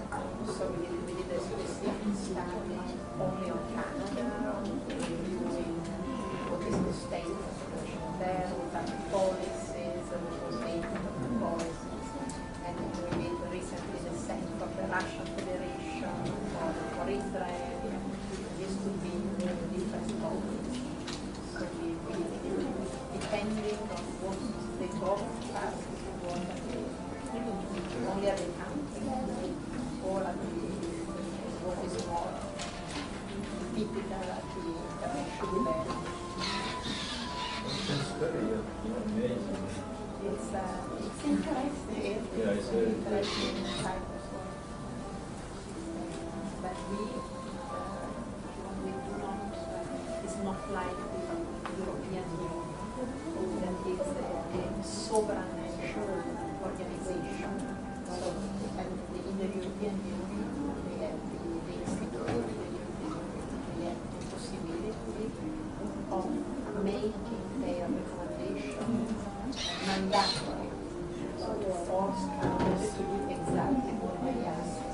what's they the- are supranational. We are international organization, like a United Nations. When you get into the research, you usually get the factors which we need to improve. And so you can find out some insight more based on the research. Usually you find that If we use also produce research, yes, we do studies. We typically start by reviewing all the existing literature, the existing studies. In a sense, we do research like you would do it in an academic institution. But it's what is very different is the part of final policy, because there should be always a policy, the policy objective. I cannot study something that interests, I cannot study something that interests me, but that does not interest policy. It's not allowed. do they follow your suggestion? Do they follow your suggestion? Yeah, this is what I'm saying. It's not, these are recommendations. Just recommend. Recommendation, so there is no, they are not forced to implement. I understand But that. they typically they follow, typically they to the extent possible, they follow them. Because it's part of, they are member of the organization with the idea of the organization provide them with best practices on how best to policy certificate, and that they are ready to be scrutinized and also to be exposed to criticism, so that the OECD goes and look at what's going on in one specific area, provide plenty of observation on what could be changed. And depending on how serious is the problem, exactly the council they follow this So when you get some research, the result, do you open to other countries or just open to only the country which has the also to attend to report for one country is made accessible to all the other countries. Is made accessible. So even if you study in Canada, the report of Canada will be available for the Korean delegate at the OECD, will be available for all the other countries. so the database in there? 네, 그러면 저희 곧 다음 발표 이어가도록 하겠습니다. Is the one that I mentioned earlier for the presentation. Really great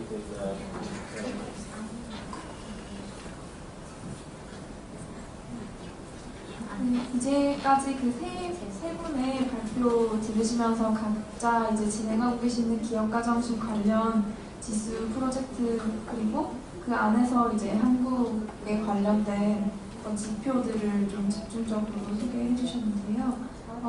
저희 재단에서도 작년에 이제 과학정책기술연구원과 함께 글로벌 기업가 정신 프로젝트를 이제 지수에 좀 초점을 맞춰서 실시를 하고 있습니다.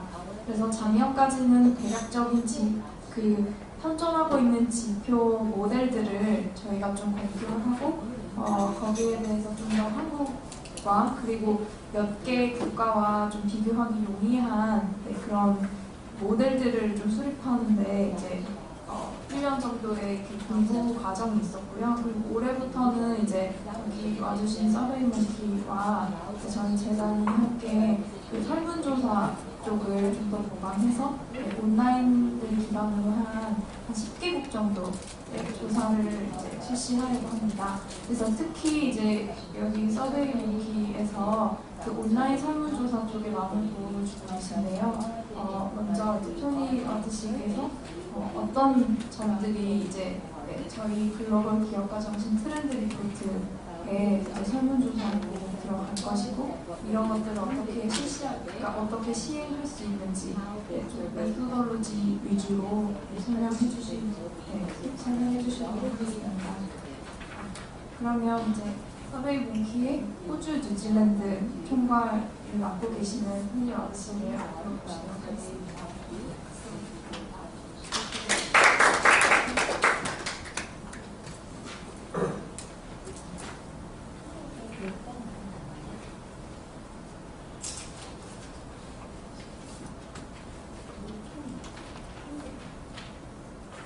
안녕하세요. Thank you for having me here. I'm used to wandering around, so I never stayed in the mic. I won't be able to hear me. So I am not a research scientist. I am actually, I've worked in the tech industry for 20 years. So I've kind of worked in with entrepreneurs, and I had my own business at one point. So I guess I'm going to talk a little bit about some of those experiences, tell a few stories, and then really set up, I guess, the methodology for what we've done with the Korean Entrepreneurial Foundation. And it has been a privilege to work with the KEF to actually build this. And I did notice that Xavier, I wrote down something that he said. He talked about that, time and time being more critical, statistics, and some of the work being expensive, that there was room for, his quote was, questionnaires that are mainstream. I don't think you can get much more mainstream than SurveyMonkey, which is the largest online survey platform in the world, over 26 million members around the world. And in terms of, I guess, the entrepreneurial world, a very old company. It's 16 years old. So in tech, that is old. And I'll give you an interesting statistic about tech companies. Only 5% of tech companies make it to 20 years in their original form. So Google hasn't made it yet. They either get acquired, they go out of business, they become something else. I can give you some examples. Sun, SGI, there's lots of examples. There are very few Microsoft's, IBM's, obviously Facebook's not there yet, but it could be. We'll talk about MySpace. MySpace is no space. So I'm going to tell you a little bit about what's going on. So my name is Tony Ward. I look after SurveyMonkey for Australia and New Zealand. We have somebody in Japan, and so I have kind of the rest of Asia Pacific in my remit. And you've heard a lot about, I guess, entrepreneurship and some of the ways to measure it. If you take one thing away from my presentation, I hope it's that what is happening, which is some of what you've seen previously, is very, very important. And the buzzword for today is big data. Everybody's all about big data. And big data is super important because it talks about what's actually happening and what is important. But what I would ask you to consider is, do you understand why it is happening? And if you think about big data, that is implicit. So it's kind of what is happening. What you get from surveys is explicit. Why people are doing things. In the end, I'm going to give you 3 examples of why it's important to actually think about the why. But yeah, you can press on. So I talked a little bit about the history of SurveyMonkey, but to give you a sense, these are some of the stats. So this is a typical day in SurveyMonkey world. We get 3 million completed surveys. 30 million questions are answered. We get over 1 billion completed surveys in a year. So we are sitting on a mountain of why. Why mountain? And I think, one of the reasons why we worked, like KEF came to us was, how could we understand why potentially people would become entrepreneurs? Or more importantly, why they wouldn't. And even more important, what can government do, what can industry do to actually facilitate more people becoming entrepreneurs? Because to be honest, we need to raise the GDP of countries, of the world. We actually ultimately, it's about making the world, everyone's lot better. We can understand what motivates people to become entrepreneurs or how we can support them. It's pretty important. A few weeks ago, I did a presentation at the Australian Davos Connection in Melbourne, and we did a survey of 118 Australian entrepreneurs about what was holding them back or what they saw as some of the limits for being an entrepreneur in Australia. And then we did the same questionnaire to the general population. We only took 500, so it was a pretty small sample. It was very interesting to see some of the similarities and the differences. They were actually more similar than I would have thought. One notable exception was the entrepreneurs were much more optimistic about their future than the general general population. The general population was more doom and gloom about the future of Australia, which was interesting. But the key takeaway was for entrepreneurship in Australia was what the government needed to actually do something about tax and make it easier to actually start businesses and encourage businesses. There needed to be more access to private equity. Private equity in the US, you saw the size of that spider graph. I mean, I work for a Palo Alto, Silicon Valley company. I've seen kind of what it's like in Silicon Valley. It's amazing. If you ever had the chance to go and just sit in some cafes in Silicon Valley, Palo Alto, and listen to the conversations, you can understand why it feels a little bit like the epicenter for entrepreneurship. So it was the government tax system, it was access to funds, and ultimately education, particularly around science, technology, engineering, math, STEM subjects. And one of the examples was Vietnam starts coding in year 4, whereas in Australia it's kind of an elective in year 10. How do we achieve that as a country?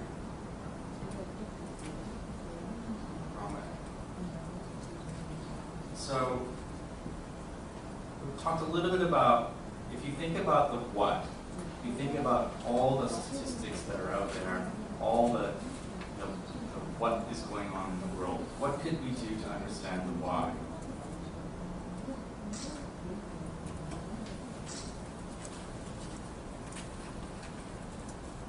I'm going to give you a couple of examples that hopefully this really makes some sense to you. So there was some research done a few years ago, and what the research found was the what was that when a change in beer was a massive precursor for getting divorced.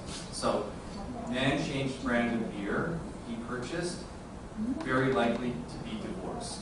So that is the what was actually happening. The interesting part was, what is the hypothesis of why that was happening? Why do you think that was happening? My hypothesis could be that they're separated, man decides, looks in the mirror, thinks, maybe I need to lose some weight, so I'm going to go buy a low carb beer. Or maybe the hypothesis is, my wife, when she does the shopping, now I have to go do my own shopping, I get to see how many kinds of beer there are in the US, perhaps I'm going to buy a different beer. But understanding that what was happening was change beer, precursor to get divorced.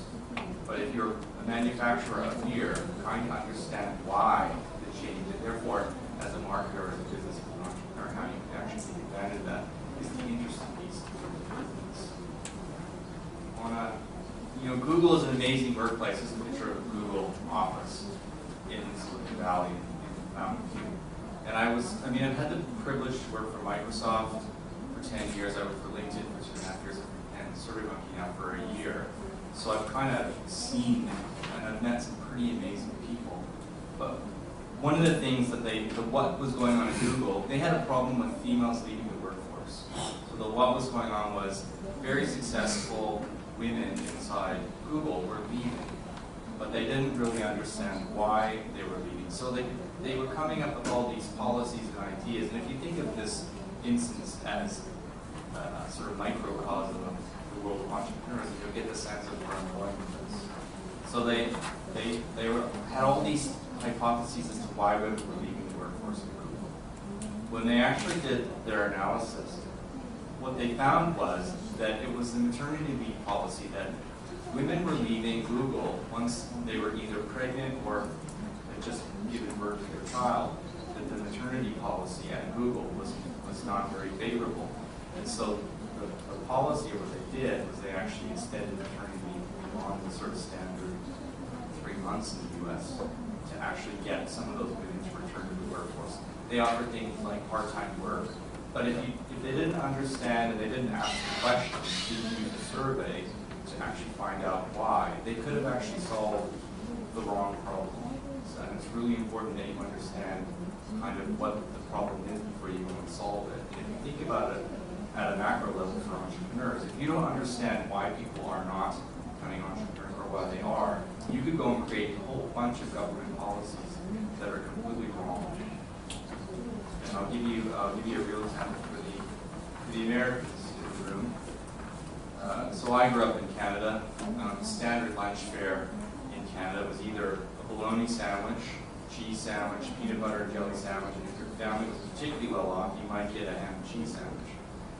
So I grew up with one of 4 kids, so we had bologna sandwiches. Now, bologna is a luncheon meat. I don't really know how to describe it.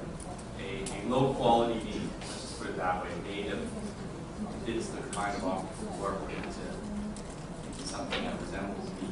Now, what they found, this is before surveys. Oscar Mayer, which is a very large company in the U.S., what they found was in the early 90s that bologna sales were tanking. So they had lots of what? They had lots of graphs that were going down and to the right, which is exactly the opposite of what you want in terms of sales. And their hypothesis was at the time that in the early 90s, when this was happening, that people were getting more health conscious. So it was high fat, high salt bologna. Moms who were probably making a lunch decided that their kids were going to get a better lunch. So they started to think about, well, maybe we should produce a low salt, low fat meat product. And you can imagine a company of that size, what it would take to spin up a new product, the millions and millions and millions of dollars that they would spend in product creation, testing, marketing, etc. But what they did was, before SurveyMonkey, they went and did interviews, face-to-face, phone calls, phone polls, focus groups, kind of what the precursor to what you could do with an online survey platform like SurveyMonkey. And what they found was the actual reason why bologna sales were tanking was that there were a lot more families where both the mom and the dad were working full-time. And so what was happening is either mom or dad was giving the kid lunch money to buy lunch at school. So the problem was time, not health. And so what they did is they created a new product, which is called Lunchables, which is basically a cellophane pack, meat, crackers, cheese. They basically created a new category so that whoever did the shopping could go to the shops and buy a week's worth of Lunchables, stick them in the fridge, and then in the morning throw them in the kid's backpack, and away they go. I made their lunch. So the key point is that if you don't understand why something is happening, you could potentially solve the wrong problem. And so basically, what we do at SurveyMonkey is help you uncover the why. Think of it as a Venn diagram. If you have the what, which is the implicit data, and you have the why, which is the explicit data, where they overlap and they intersect, and they no doubt will. Where they intersect, that's basically an actionable insight, something that you can do something with. And I can tell you, one of my last jobs, or it was my last job at Microsoft, was I was running marketing for Microsoft Australia. It was a $1 billion business, so a pretty big business. We had so much data. So we had reams and reams, terabytes of data and spreadsheets. But we had very little insight. We didn't necessarily know why people were doing the things that they were doing. And it was all very backward looking. So, trailing quarter, 2 quarters, and it potentially made some missteps because we didn't actually know what was going on. And I know that from the business perspective, the customers that we deal with, none of them tell me that they need more data, but they all say they need more insight. And so I'm going to talk a little bit about the methodology that the Korean Entrepreneurial Foundation used to gather their insight. So it is a 10-country study, and it's in 5 languages, and it is balanced for age and gender. There's a couple of asterisks there. And Dr. Kim is going to come up and actually explain some of the results. And with that, I will say, 감사합니다.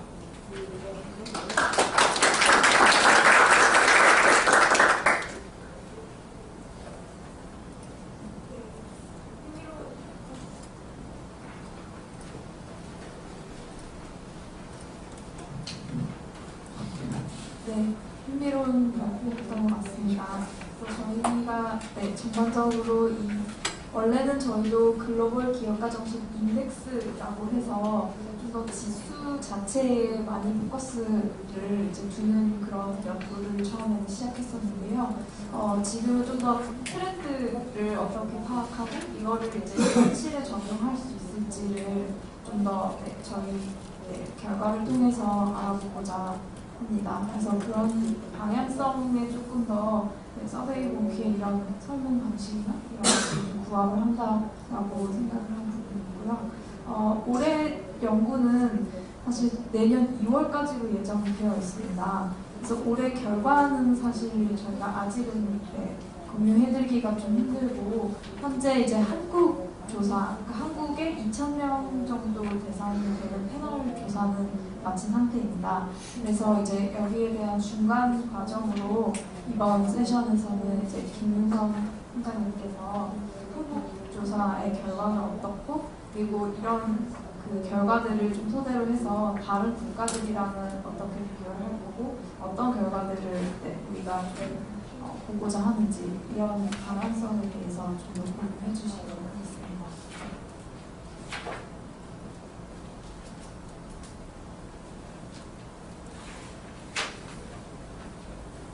네, 오늘 마지막 발표지니까요. 두 번째 잘 안녕하세요. 네, 한국기업가정신 재단의 김윤성입니다.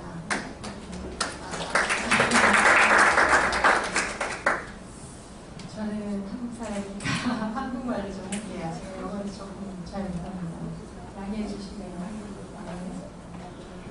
좀 전에 저희 토니 씨도 얘기하시고 저희 강지영 씨도 얘기했지만 한국에서는 이제 중소기업청과 청년기업가정신재단이 이제 공동으로 해서 과학기술정책연구원 스태프랑 공동으로 작년에 글로벌 기업가 정신을 측정하기 위한 지표를 산출한 적이 있습니다. 모델을 개발했고요. 그 모델에 대해서 저희가 이제 국제 네트워크를 통해서 이제 검증을 좀 하고 자문도 받아서 좀 분석을 했습니다. 그 이후에 저희가 이제 인도네시아랑 한국의 그 결과를 좀 조사를 해서 비교 분석을 해본 결과 어느 정도 정리가 돼서 올해 처음으로 10개국에 대한 조사를 서베이 공기와 진행하게 되었습니다. 저희가 이 작업을 추진하게 된 동기는 실질적으로 이제 한국인이 아주 활발하게, 그리고 지난 정권과 이번 정권에서 창조경제라는 타이틀을 가지고 창업, 특히 청소년, 청년, 그리고 영안트로너에 대한 어떤 붐업을 일으키기 위한 가장 핵심적인 수단으로 기업가 정신을 강조하고 있습니다. 그래서 그런 기업가 정신이 강조되고 있는데 국정 지표로 활용이 되려고 하는데 통계적인 지수나 기본적인 자료가 부족합니다. 기존의 GEM이라든지 GEI라든지 DI입니다.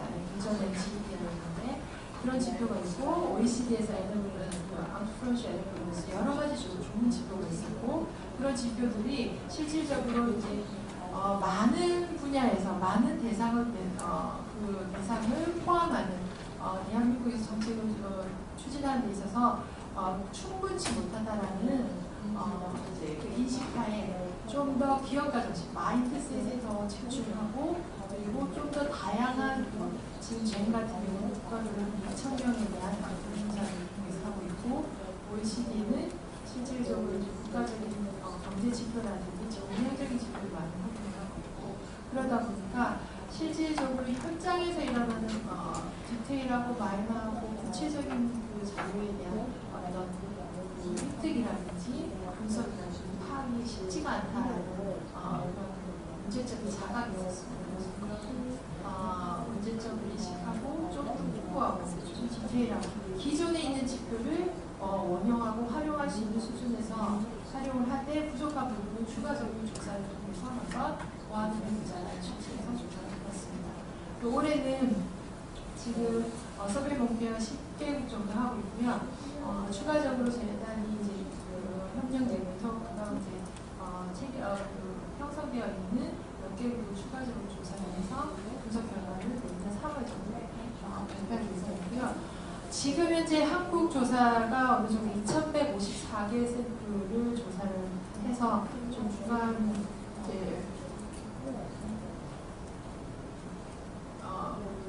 중간 자료가 나왔는데요. 실질적으로 이거는 이제 잠정적인 데이터로 저희가 이제 샘플에 대한 부분을 좀 더 추가 확보해야 될 수도 있고 이래서 잠정적인 데이터로 봐주시면 되겠습니다. 인구학적 통계는 그 젠더 부분은 거의 비슷하게 나왔고요. 대부분 에이지나 나이 연령대나 교육 수준이나 업종 이런 것들을 보시는 표와 같습니다.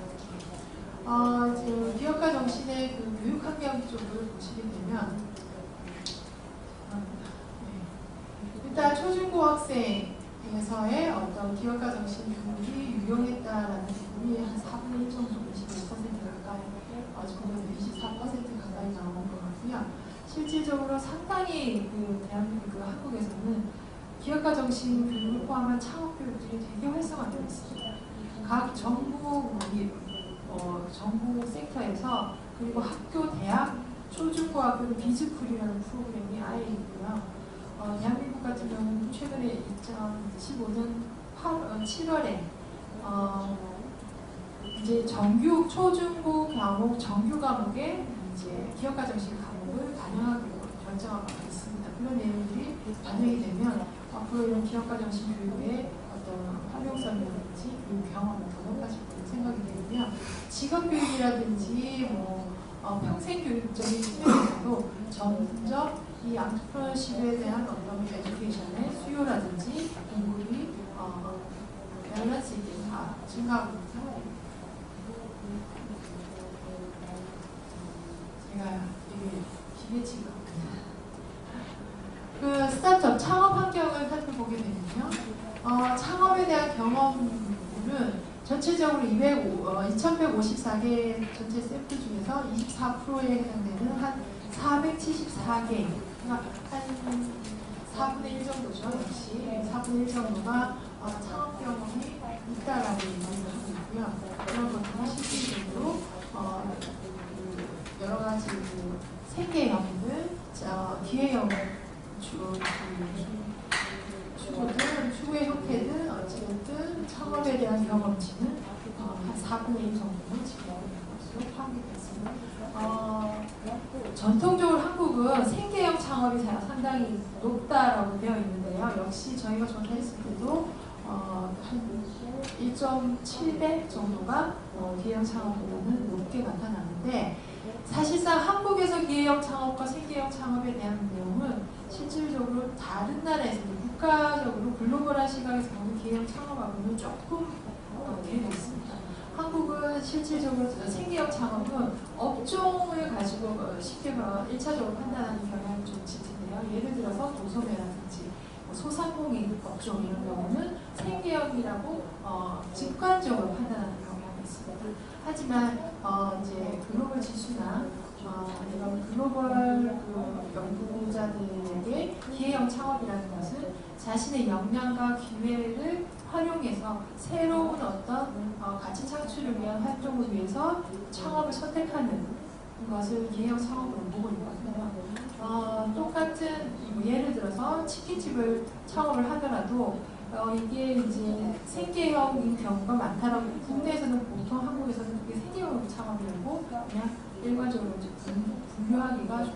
분류하고 있는데, 실질적으로 이제 요리에 대한 어떤 전문적인 지식을 가지고 가장 본인이 희망하는 이런 쪽을 선택하다 보니까 치킨집을 개업을 해서 정말 소위 말하는 대박을 터뜨리는 크게 성공을 일으키는 경우에는 사실상 생계형 창업이라기보다는 기회형 창업에 가까울 수 있습니다. 그런 부분에 좀 허수가 있고, 최근에 그런 부분에 대한 어떤 오류를 잡기 위한 그 데이터 분석 서치에 대한 부분, 조사의 어떤 방법 문제, 그리고 조사의 어떤 지침의 문제 이런 것들을 고민하고 있는 상태이고요. 창업 동기는 실질적으로 전 세계적으로 비슷한 것 같지만 비슷한 것 같습니다. 돈을 벌기 위해서 이제 이윤을 창출하기 위해서 창업하는 분야가 한국에서 여전히 가장 많습니다. 그리고 한국에서 여기 이제 한국 데이터를 보게 되면 특징적인 것이 지극히 개인적인 차원에서의 창업 동기가 강하다는 겁니다. 사회적 지위를 달성하고 사회에 공헌하기 위한 어떤 창업 동기보다는 어떤 개인적인 수준에서의 부의 창출이라든지, 그리고 어떤 자신의 개인적인 능력을 좀 발휘하기 위해서, 그리고 실질적으로 자기가 좋아하는 것, 개인적인 어떤 취향이라든지 성향 이런 쪽에서 개인적인, 아직까지는 개인적인 차원의 동기를 가지고 창업하는 경우가 많다고 보입니다.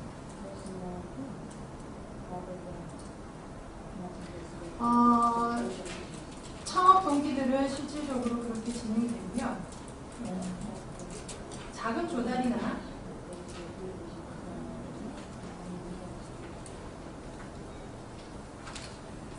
창업 의향을 지켜보면 실질적으로 창업 의향은 이제 계속적인 정부의 노력과 교육의 효과로 보이는데요. 40% 정도가 포지티브, 긍정적인 어떤 동기를 창업 의향을 갖고 있고요. 상당히 사실 창업에 대한 부분은 전통적으로 한국 사회에서는 부모들이 권장하지 않는 자녀들에 대한 진로의 선택입니다. 왜냐하면 실질적으로 창업의 환경이 되게 척박하고 그런 창업에 관련된 지원이라든지 이런 생태계가 성숙되어 있지 않다라고 인식하고 있는 점들이 많기 때문에 아직까지도 대한민국 한국에서는 부모가 자녀가 열심히 공부시키고 뒷바라지 하는 자녀가 창업을 하겠다 그러면 이게 고생길이 편하다라고 생각해서 막는 가지 말라고 기업에 취직하고 전문 자격증을 따거나 아니면 국가 공무원이 되는 한국은 특히나 고시문화가 발달되어 있기 때문에 그런 쪽으로 많이 유도를 하거든요. 그런 차원에서 실질적으로 창업 의향이 포지티브한 긍정적인 의견이 40%가 넘었다는 것은 상당히 시사점이 있는 수치라고 말씀드릴 수가 있겠습니다. 외국에서 봤을 때는 크게 시각적 크게 다르지 않다고 생각하시겠지만 한국 사회에서는 그게 아주 빠른 시간에 내에 정부와 교육의 어떤 효과가 실질적으로 나타나고 있다는 보여지고요. 그리고 창업을 계획하는 시기도 1년에서 3년 내에 창업하고 싶다라는 조사 결과가 나오는 거고 이런 부분이 어느 정도 성과를 보고 있다는 측면으로 해석이 됩니다. 창업 환경 생태계적인 측면에서 저희가 조사 결과를 보게 되면 실질적으로 창업 용이성은 이제 기업가정신 교육 경험도 어느 정도 있고 실질적으로 대학교나 초중고등학교에서 실질적으로 창업 교육을 많이 하고 있거든요. 그리고 한 최근 3년 전부터 이 창업 교육에 반드시 기업가정신 교육이 파워되도록 이제 유도를 하고 있어서 이런 제도권 교육제도에서의 기업가정신에 대한 어떤 노출이라든지 경험도는 계속 높아지고 있다고 보시면 되겠습니다. 한국에서 창업을 했을 당시에 창업한 사람들이 창업 기업들이 가장 어려워하는 부분은 무엇보다도 이 자금 조달의 문제입니다. 한국은 이제 생태계 중에서 이런 엔젤 투자라든지 투자 생태계가 상당히 좀 취약하다라고 볼 수 있는데요. 특히 엔젤, 개인적인 차원의 어떤 개인 투자자의 형성들이 상당히 미흡합니다. 그리고 이 투자 조합이라든지 이런 것들이 발생해서 지원을 하고 있지만 그런 것들이 상당히 제도적이라든지 정부적이라든지 프로그램상으로 많이 거대하게 되어 있고요. 실질적으로 그러니까 자발적으로 개인 차원의 투자는 아직까지는 좀 덜 성숙되어 있다는 판단되어서 그런 부분에서 실질적으로 이제 창업자들이 자금을 유입하고 창업 자금을 마련하는 상당히 겪고 있고요. 그런 부분을 차원에서 정부에도 창업 지원에 대한 어떤 자금 지원에 대한 부분이 상당히 많이 이루어지고 있는 또 다른 한국적인 특성이고요. 정부 지원 자금으로서 제도적 금융권이라는 부분은 정부로부터 기업 예비 창업자들에게 투자 자금을 주어주고 예를 들어서 컴피티션도 상당히 많고요. 창업 경진대회 같은 경우는 정부에서 하는 프로그램뿐만 아니라 대학, 고등학교 상당히 많습니다. 지자체 이런 부분에서 상당히 활발히 일어났고요. 그런 것들이 이제 좀 다른 측면으로 접근을 하면 자금 투자가 상당히 어려운 환경이기 때문에 이렇게 제도적으로 국가적으로 지원해야지 이런 부분이 계속적으로 이어져 나갈 수 있다는 부분이 있습니다. 좀 다른 측면이 있어서 이런 가장 초기 투자 기회라도 운영 자금을 마련하는 게 어려운 가장 크다라고 생각합니다.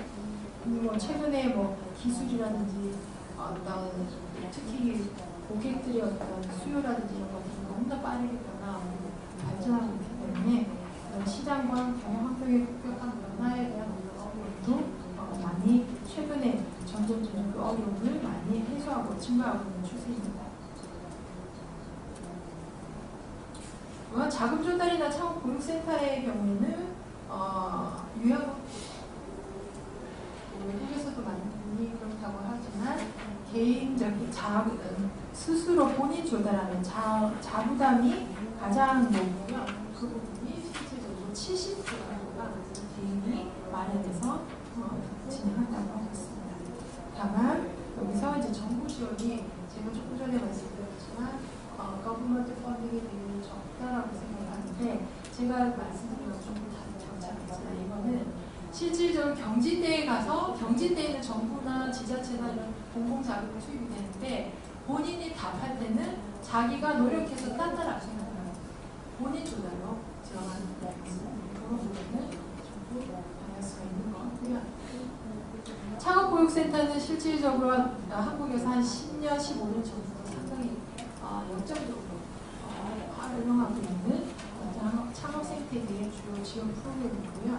이런 창업 비즈니스 인큐베이터는 실질적으로 입주해서 경험한 경험이 있다고 하는 창업 경험자 중에서 인큐베이터를 활용한 경험은 그 중에서도 15% 가까이 되는 것으로 생각되고 그런 프로그램은 실질적으로 과반수 이상이 도움이 되었다고 하는 부분이 있어서 이런 비즈니스 인큐베이터의 어떤 운영에 있어서의 효과성은 좀 다소 있지 않나라는 생각이 듭니다. 개인적인 차원에서의 어떤 저희는 이제 조사를 개인 차원과 조직 차원, 기업체 이렇게 양분해서 두 부분으로 나눠서 조사를 하고 있는데요. 개인적인 차원은 실질적으로 도전 정신은 기회형 창업 역시나 기회형 창업이 생계형 창업보다는 창의성이나 창조성과 이런 혁신성 또한 생계형 창업보다는 기회형 창업이 없습니다. 일단 창업에 대한 어떤 객관적이고 자기 주도적인 의지가 있는 반영이 되는 기회형 창업이 당연히 창조성이나 혁신성에 있어서 주도적인 역할을 할 것 같고요. 리더십 또한 어느 정도 높은 것으로 특히나 저희가 이제 7점 척도로 하게 되는데 기회형 창업 같은 경우는 5.1%가 점수가 나왔습니다. 계속 소위 이야기한 생계형 창업보다는 전 세계적으로 생계형 창업보다는 기회형 창업을 더 강조하고 이쪽으로 이렇게 전환 트랜스포하기 위한 여러 가지 노력들을 하고 있는 근거 자료로 활용할 수 있을 것 같고요. 조직 차원에서의 기업가 정신은 보시게 되면 이것 또한 이제 창업 동기라든지 여러 가지 측면에서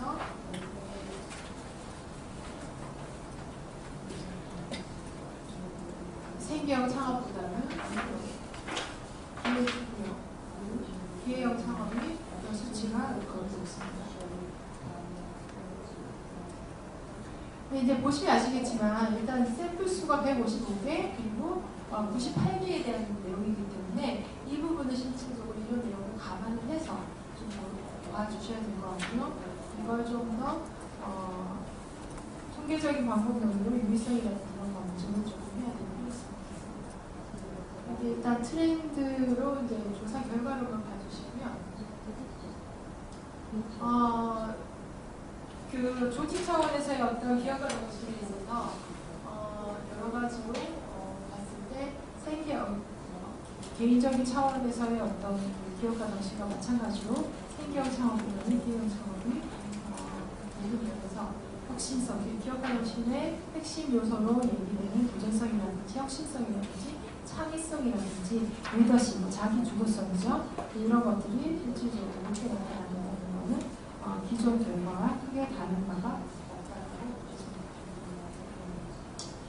일단 저희가 많은 분들이 찾아오고 나가시고 전문가분들이 좀 관심 있으신 분들이 오셔서 내용적인 부분을 자료를 좀 참고해 주시고 실질적으로 저희가 전체적인 이게 국가별 이제 조사를 통한 국제 비교 조사다 보니까 아무래도 조사 결과가 의미를 갖기 위해서는 여러 국가들이 다 조사가 완료돼서 비교성이 있을 때 그 내용의 어떤 분석력이라든지 합의라든지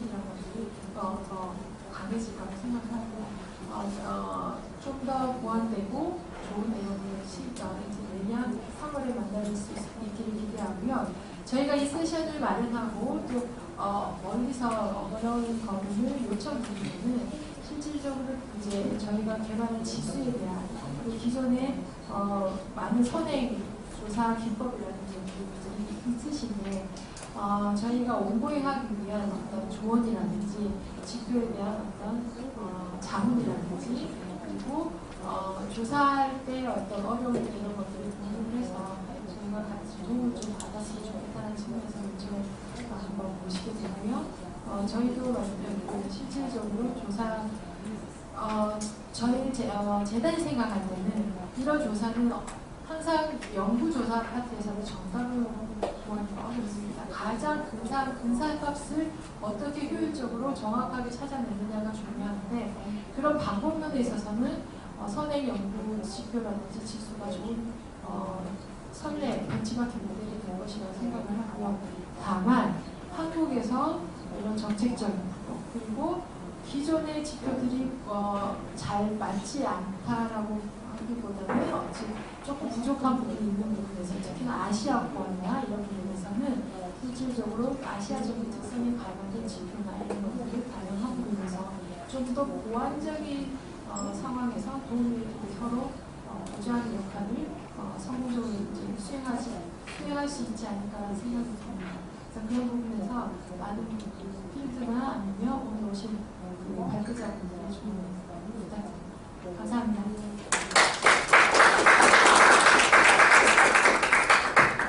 네, 해주셔서 다시 한번 감사드립니다. 패널 토론에서 좀 더 하고자 하는 방향까지 이분이 제시를 해주신 것 같아요.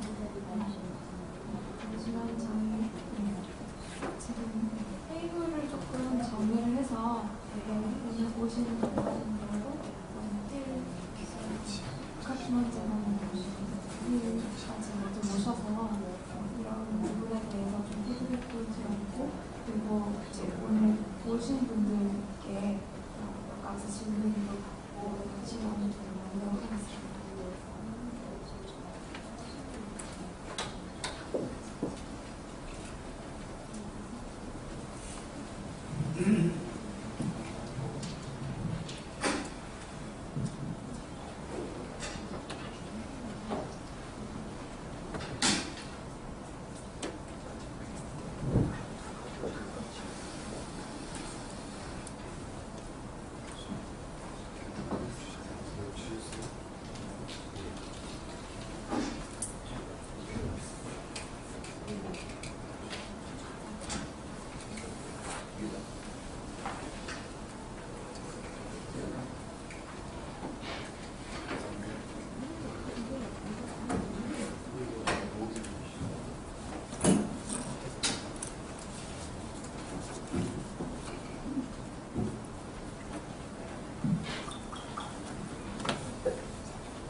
네, 아마 저희 발표 들으시면서 여러 가지 궁금하신 점들을 질문하실 수 있는 시간도 드리겠지만 일단은 저희가 이런 방향으로 이제 이후 토론을 진행하면 조금 더 저희 연구를 이끌어 나가는 데 도움이 되지 않을까 해서 GI 엔터프라이즈 레버넌스 모든 지수 연구를 포함해서 아무래도 저희가 추구해야 될 방향이 어떻게 하면 이제 현실에 좀 도움이 될 수 있는 그런 지수들인가 고려해서 이런 주제를 한번 저희가 먼저 던져봤는데요.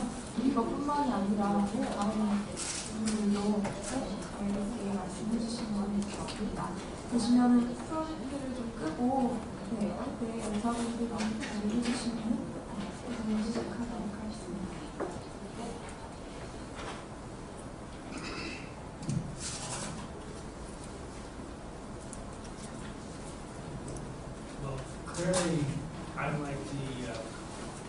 poorly behaved child at the holiday dinner. And that's a sit at the table. Hello over there. table. Yeah, good. Good.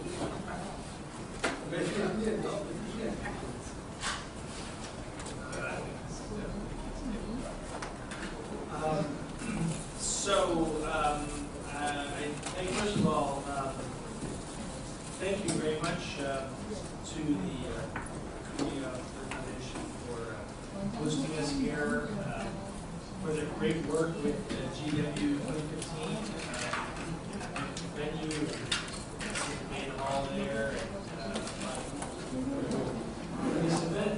So this is the end of the second day, and there's been a lot of activity already. Everybody's heard some very engaging presentations. And it just dawned upon me, and I'm going to experiment with something here. We'll see how it goes.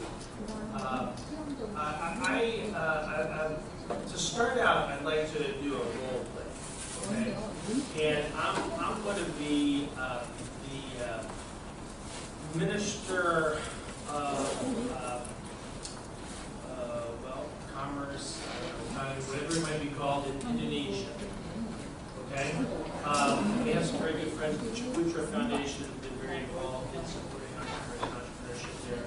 And so that they have arranged a meeting of these groups of researchers from around the world who are working on entrepreneurship indices. And I don't really understand why we've had this meeting, why it's scheduled. It's on my calendar. I'm sitting here now with you in my office. And we've just had some nice socializing and had some coffee together, but now we're going to actually discuss the work.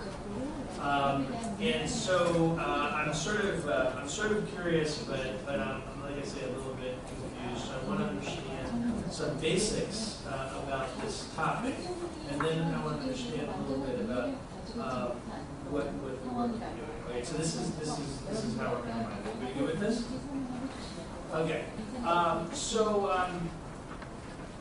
I was looking at some of the notes from my colleague who was at this meeting in Seoul, and the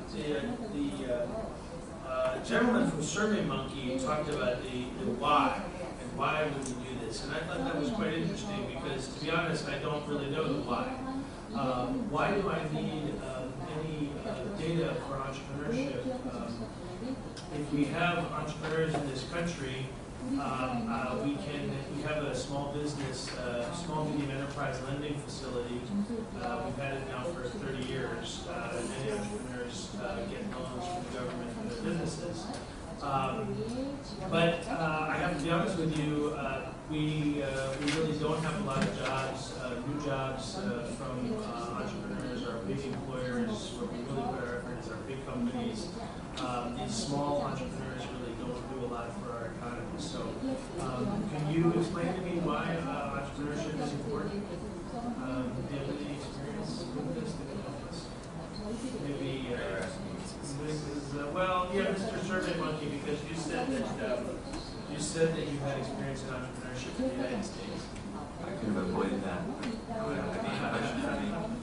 Well, the first thing I would ask you is,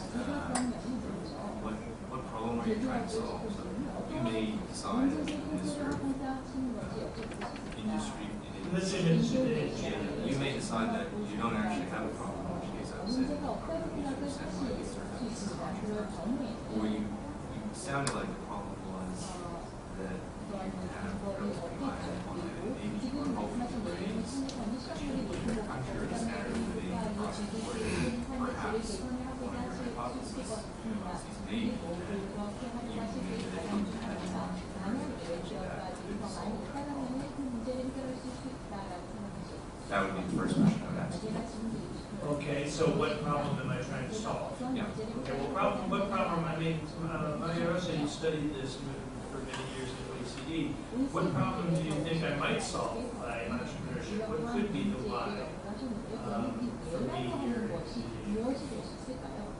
That could be big why, in the sense that if you are even at where the economic situation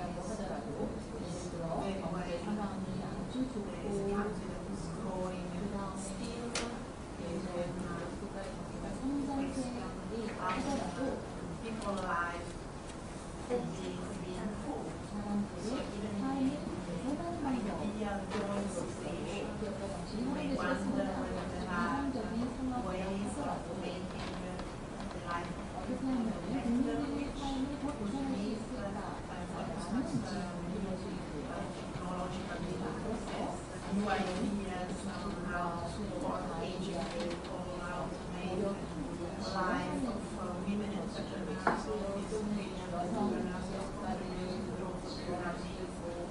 easier, more balanced work-life style. So this is the very first answer. Then, not counting the world of is living in a perfect situation. So before entrepreneurship in your town, companies in Malaysia, you know that there are around the capital, around some count the big cities in your town.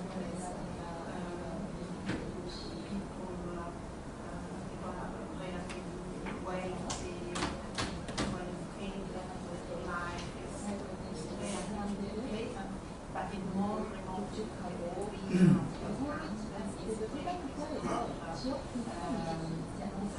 as well. So you can think how I can use entrepreneurship to promote local and regional development across the country. And we're also improving the life of some minority group, ethnic group that are currently less, whose situation is not as good as those of the other population. So now I'm suddenly upset with my assistant because I realized I should have invited the Minister of Health and also the Minister of Rural Development to join me, because what I'm hearing is that it's not just about jobs, that there's some value of entrepreneurship in providing services for the elderly or other new innovations, new goods and services in the economy, and for issues of inclusive growth. All right, so I mean, I think we're familiar with the various arguments, and we could kind of go on in this vein, sort of what is the why, but I think as all the panelists indicated, the why goes beyond jobs, and also it's not just a question of growth and development for countries that are lacking in economic possibilities. Obviously, in the United States, we're quite concerned with entrepreneurship policy and support for entrepreneurship, but also countries like Singapore and here in South Korea, there's a real interest in this. So now let's turn to maybe the indices and the measures and metrics, and we've had thinking about the toolkit that Javi was presenting to us. So Ms. Lloyd, when you described, I saw from some of the notes from South Korea, how the way to make progress was a combination of hard data and sort of soft skills, soft interaction with soft data. Could you describe a little bit more what you meant by that and how it's going to help me? Because first of all, I don't really have the data to start with, so I need to talk with all of you as to what kind of data I need to gather. And then I'm also interested to know, once I have the data, what am I going to do with it? So I have this objectives, we just discussed. I am interested in creating jobs, and I am interested in new goods and services, and also that the economy should grow in an inclusive manner in my country. How could your coming to work with us and help us with any of those things? So, thank you for your question, Minister. Yes. I really appreciate your willingness to engage in this dialogue. Yes. So one of the things that we see when we start to engage with policymakers is that people tend to think within their policy silos. So the labor folks are interested in job creation, the health folks are interested in insurance for the labor force, things like that. And in order to get people to think outside of those policy silos, we need to present them with a center point for discussion. And that's where the hard data comes in. By starting the discussion with the hard data, looking at what the numbers actually say about a country, everyone begins on the same page. You can't argue that A or B is the real issue when the data shows C. Right? Right. And so then your second question was, where did the data come from? How do you begin to understand the hard data? Well, one of the things that we see with global benchmarking is that when I say global benchmarking, I mean comparing one country's data to other countries. With global benchmarking, we begin to understand what the upper limit is for policy performance and what a benchmark country might look like. So should Indonesia be looking at Thailand for its high performance benchmark? Should Indonesia be looking at Korea? By incorporating the national level data into the global context, you begin to understand where you're at relative to other countries and where you can actually expect to see improvements. Okay. All right, I can see that. So in other words, you're going to gather data about these different dimensions of the environment in our country. And then, but because you've done this index in other countries, I can compare that, and you can see what I didn't see your slide about, this with that sort of flower or whatever it was. I'm not sure. Oh, radar. Okay. But anyway, it was a nice flower thing, radar. And so now, this Kim, now I understand that in Korea you've just started your own index project, and I'm quite interested in that because of course the circumstances in Korea maybe 20 years ago are where we are now in Indonesia, and we would like to get to where you are, and so we feel like we can learn something from the Korean experience. It seems like your effort is quite strong in measuring the intentions of entrepreneurs and their educational background. So could you describe to me a little bit more about why you feel like this model that's focused on the individual entrepreneurial capabilities is going to be useful for developing entrepreneurship policies in Indonesia?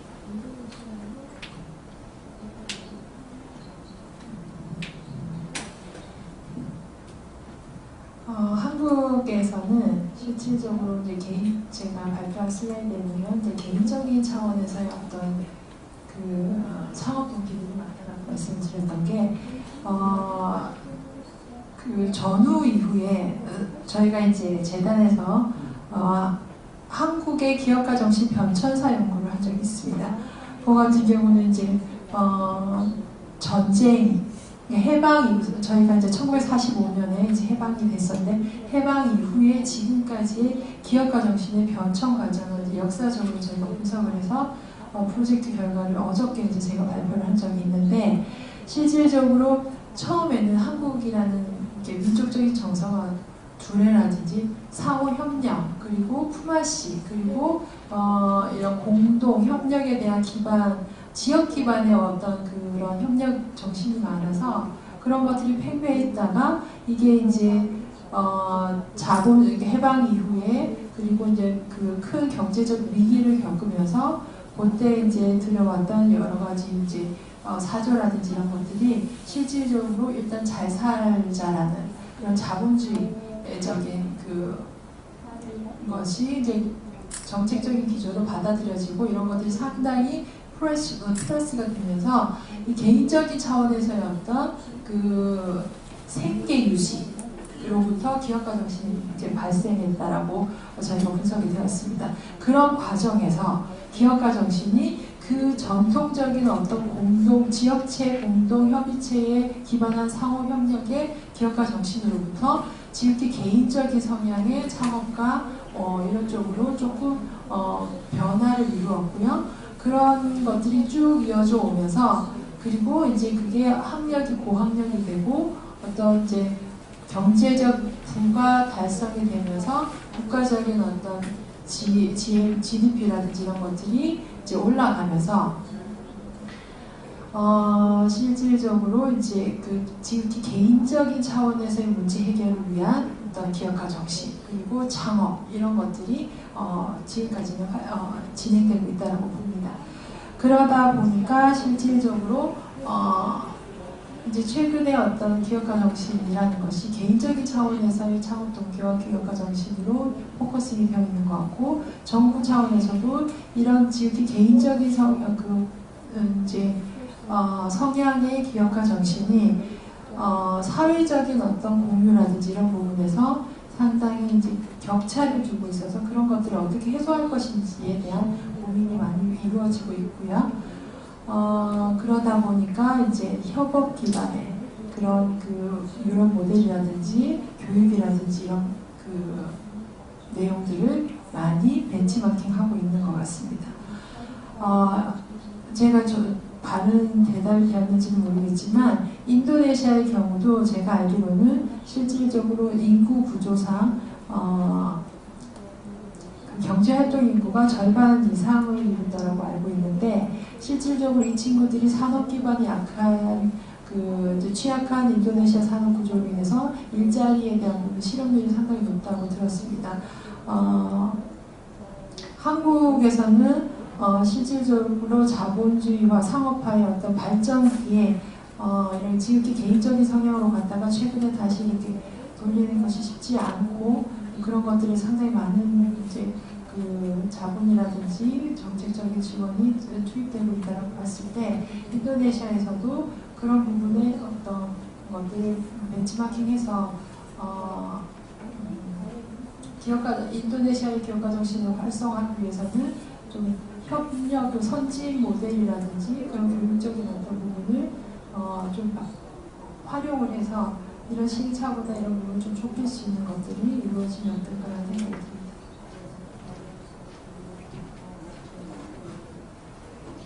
Thank you. Okay, well that's very. I'm having fun with this. We're going to keep going like this just for a couple more minutes. Then we're going to open it up to some questions from the audience because I think we've heard a lot. So this will be the last round, and then we're going to open it up. But Mrs. Kim, sort of back to you. You talked about the Korean post-war experience. The education level at that time in Korea was not very high, and the economic infrastructure was not very favorable. And yet, all of the founders of the companies that now are so dominant globally and also in Korea were from that generation. When I think about China, which has been so successful, they also had the Cultural Revolution, and before that the Great Leap Forward, and they had such devastation, and they lost an entire generation of college graduates, and yet it's that generation that built China without any education. I even think about, in your own study, you talked about Finland, and they have Nokia is wiped out, and then anyway, it's not where from its former glory, and yet the Finnish people now they're coming back. So I'm a little confused. I mean, it seems like when we talk about the favorable conditions for entrepreneurship, and where we have all this support for entrepreneurship, maybe the favorable conditions is that we have difficulties and hardship, and people are forced to create something. I mean, do we capture that in our indices? How do we understand this issue of sort of challenge that can create entrepreneurship?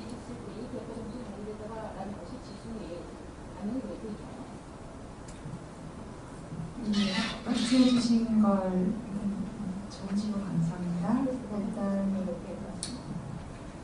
어제 발표한 내용들을 함께 하셨으면 더 좋았을 것 같긴 한데요.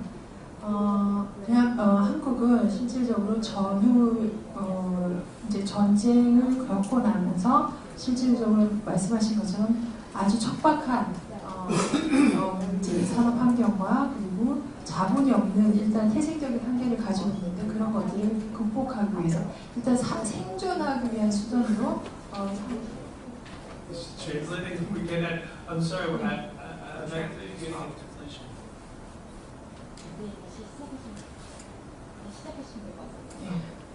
Okay, thank you. 그래서 창업 전란기 이후에 이제 그 창업가들은 실질적으로 생존을 위한 어려운 여건 속에서 창업한 것이 많습니다. 그리고 그런 것들이 실질적으로 그 많은 이후에 여러 가지 대기업의 어떤 대기업 중심의 산업 구조를 이루게 되었고, 그런 또 빠른 성장을 이루기 위해서 정부에서도 어느 정도 이제 감안을 했었죠. 실질적으로 한국의 기업가 정신을 논하는 데 있어서 이런 그 기업가 정신을 발휘하기 위한 조건으로서 어려움, 부족함 이런 부분에서 기업가 정신을 태동한 것은 사실입니다. 그리고 그런 부분이 실질적으로 지금의 한국의 어떤 경제적인 분화든지 발전을 이루었다는 것에서는 이의를 달 수가 없는 상황이고요.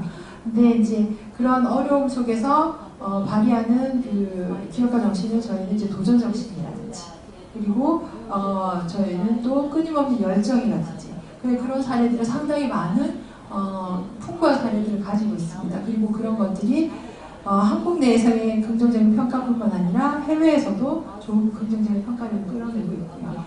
그런 사례는 인도네시아에서도 몇 분 있으신 걸로 제가 알고 있습니다. 지금 현재 인도네시아에서 가장 기업가 정신을 드라이브하고 있는 찌푸트라 재단이 대표적인 사례라고 볼 수 있는데, 그런 찌푸트라 씨도 실질적으로 되게 척박한 환경에서 어떤 기회를 엿보고 그 기회에 커다란 열정과 도전을 가짐으로 인해서 기업가 정신을 이루었고, 그러한 기업가 정신이 인도네시아에서도 보급 확산되어서 지금의 어려움 속에 있는 인도네시아를 부활하고 재건하기 위한 정신으로서 계속 강조하고 있는 것으로 봤을 때, 실질적으로 기업가 정신을 기업가 정신을 활발하게 발휘하기 위한 적합한 조건은 그런 척박한, 그리고 부족한, 충족되지 않은 결여됨에서부터 시작한다는 것은 맞다라고 생각을 하고요. 다만 문제는 지금 현실적인 조건에서 그런 부족함과 척박함에만 의존하기에는 상당히 많은 글로벌적인 어떤 환경들이 많이 나아졌다는 측면이죠. 그리고 그거 이외에 부족함과 그다음에 결여에다가 덧붙여서 창의성, 지금 가지고 있는 고학력자의 그리고 전문적인 스킬을 가진 그 전문가들의 어떤 창의성과 혁신적인 어떤 아이디어 이런 것들이 보태지면 기업가 정신이 아주 활성화되고 충분히 발휘되는데 좋은 생태계가 마련될 것이라고 생각합니다.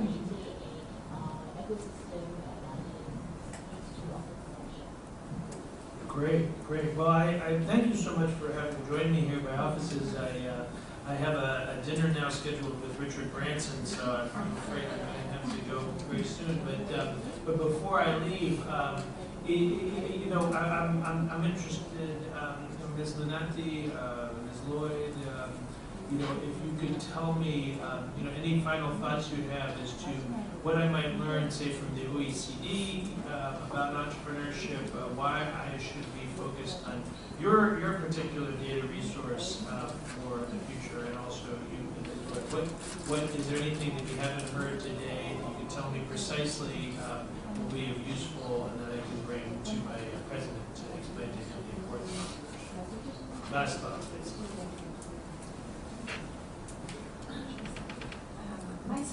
My suggestion would be to take advantage of all that is available, in the sense that from OECD you can have an insight on some specific dimension, and you would know that the data that are presented, because they come from statistical offices, they will go through a certain type of review, which also implies sort of certainty that they will be produced in the future in a similar way if you want to have them over time. So you will have insight. Then, as a one specific definition, I think the advantage of complementing this type of data with other data that cover the business environment, other dimensions that can only be captured by different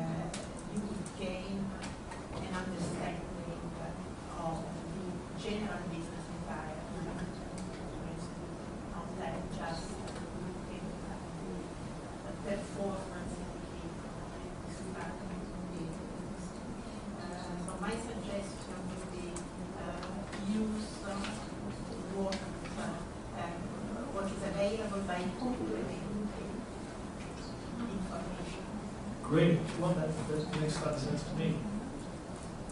Actually, in academic class, where I want to find out about evaluation surveys here. So, We're not quite done. excellent. But, and then we're going to have some questions. We still have some time. So, quite a bit of time. So, yeah, go ahead. Yep. Okay. So just by way of final thoughts, the world is adding 2 billion people to our population by 2050. A major question on many people's minds is, where are the jobs going to come from? Where are those people going to work? So much of that population growth is going to happen in the developing world, in countries like Indonesia. So I would say that given what we know about where new jobs are added, they aren't added in large enterprises. They're added in small, high-growth enterprises. So I would just caution you that you can't afford not to invest in entrepreneurship, because entrepreneurship is the future employment of your nation. I was planning on employing them delivering babies. But, I don't know if that's going to be enough. Mr. Ward.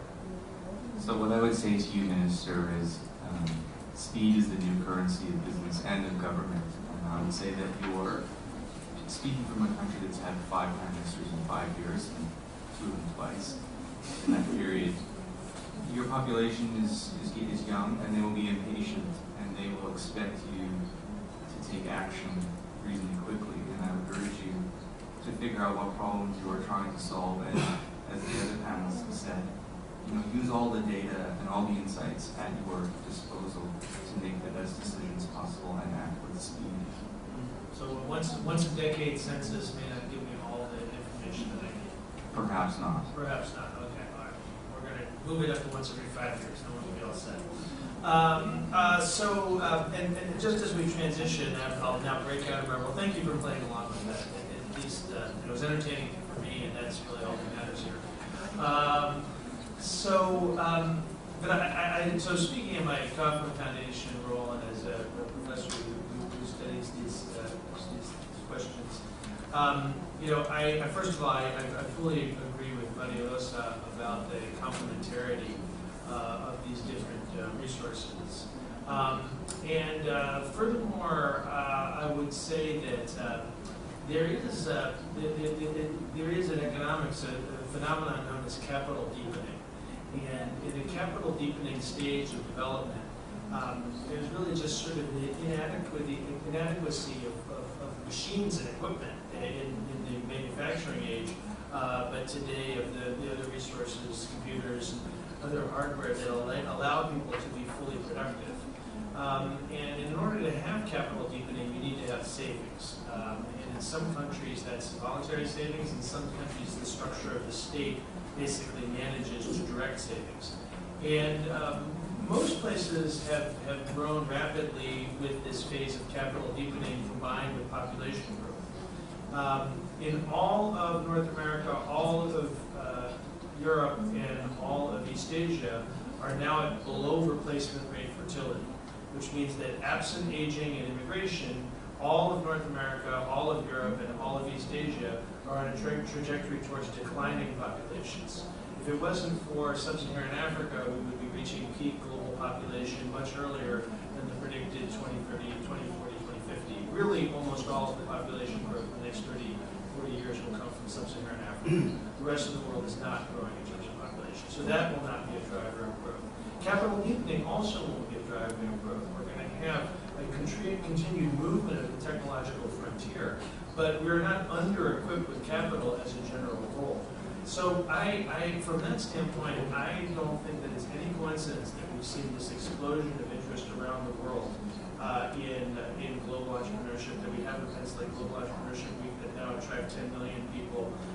There is a moment now, actually in human history, where we have gone from essentially subsistence to opportunity, and we've gone from sort of desperation to relative wealth.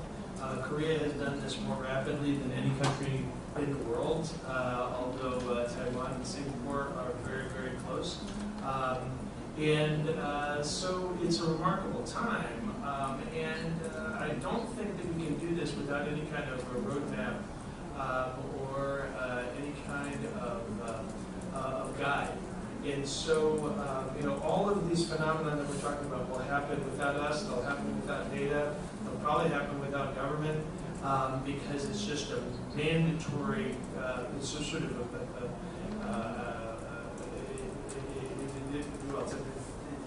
it's a moment which requires action, regardless of who leads it. But having said that, I think that we can act much more effectively, and this transition can happen much more smoothly if we do have good data. And I don't think we have it. I think we're just at the beginning of sorting out the questions that were discussed today. These are all rudimentary efforts. We're ostensibly experts here. Actually, this is just at the very, very beginning of understanding what the nature of entrepreneurship is, what the nature of entrepreneurial ecosystems is, what the sort of effective policies might be. Mostly we have no idea. But I think we're beginning to learn, and I think that we can also learn from each other and learn from experiences in different countries. So those are my observations. Not that anybody asked me to go, I'm just the moderator. But I couldn't help myself, so I offered a few explanations. Okay, so now I'm also at the kids' table, so I should really just be quiet. But like I said, I'm a very misbehaved child, so now we have, I think we were scheduled to end at 5:15, if I'm correct, unless as I recall. So we have 20 minutes for some discussion. You have been a very patient audience, and I'm sure you have some questions. And I can also wake up Javier. So it's only been about 3 in the morning for him, so he'll be happy to hear from us. Okay, so any questions for our group? Yeah, please go ahead. So 2 questions. You first, sir.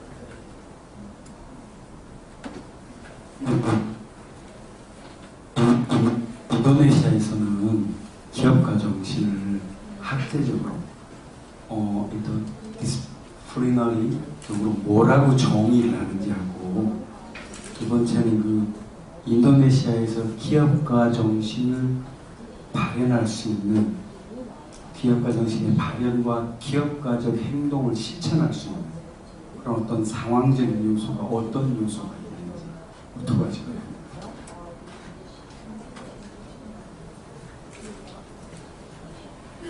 No, it's okay.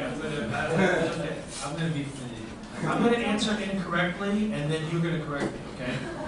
So, I'm not from Indonesia. I'm from Washington, D.C. But in Indonesia, we define entrepreneurship as SME. We have SME sector. Is this the correct way to define entrepreneurship? Are we happy with that, panel? Is it SME the same as an entrepreneur? Not necessarily. You have more medium-sized enterprises that are very old, but it's often used as a sort of a proxy because the new firms, when they are created, they are small. So you wouldn't solve the problem of entrepreneurship in Indonesia just by designing policy for small and medium-sized enterprises, with some of the actions. So if your question is entrepreneurs and the entrepreneurial environment are not the same across countries, yes, it is something to do. If you want to do comparisons, you need to make a sort of standard definition, which is a compromise where you define what is an entrepreneur, for instance, an individual creating a new business.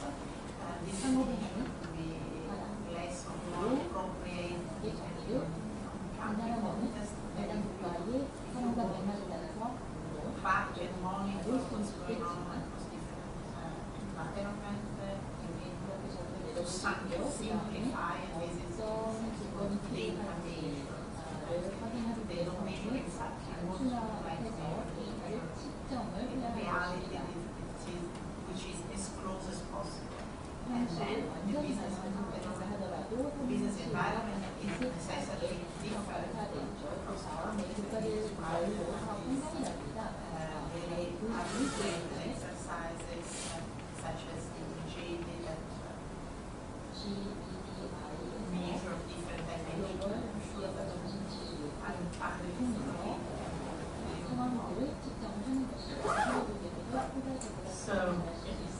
So within our methodology, we have a three-part definition for high-impact entrepreneurship. These are entrepreneurs that are export-oriented, so they're focused on actually producing products and services that are exported outside the country.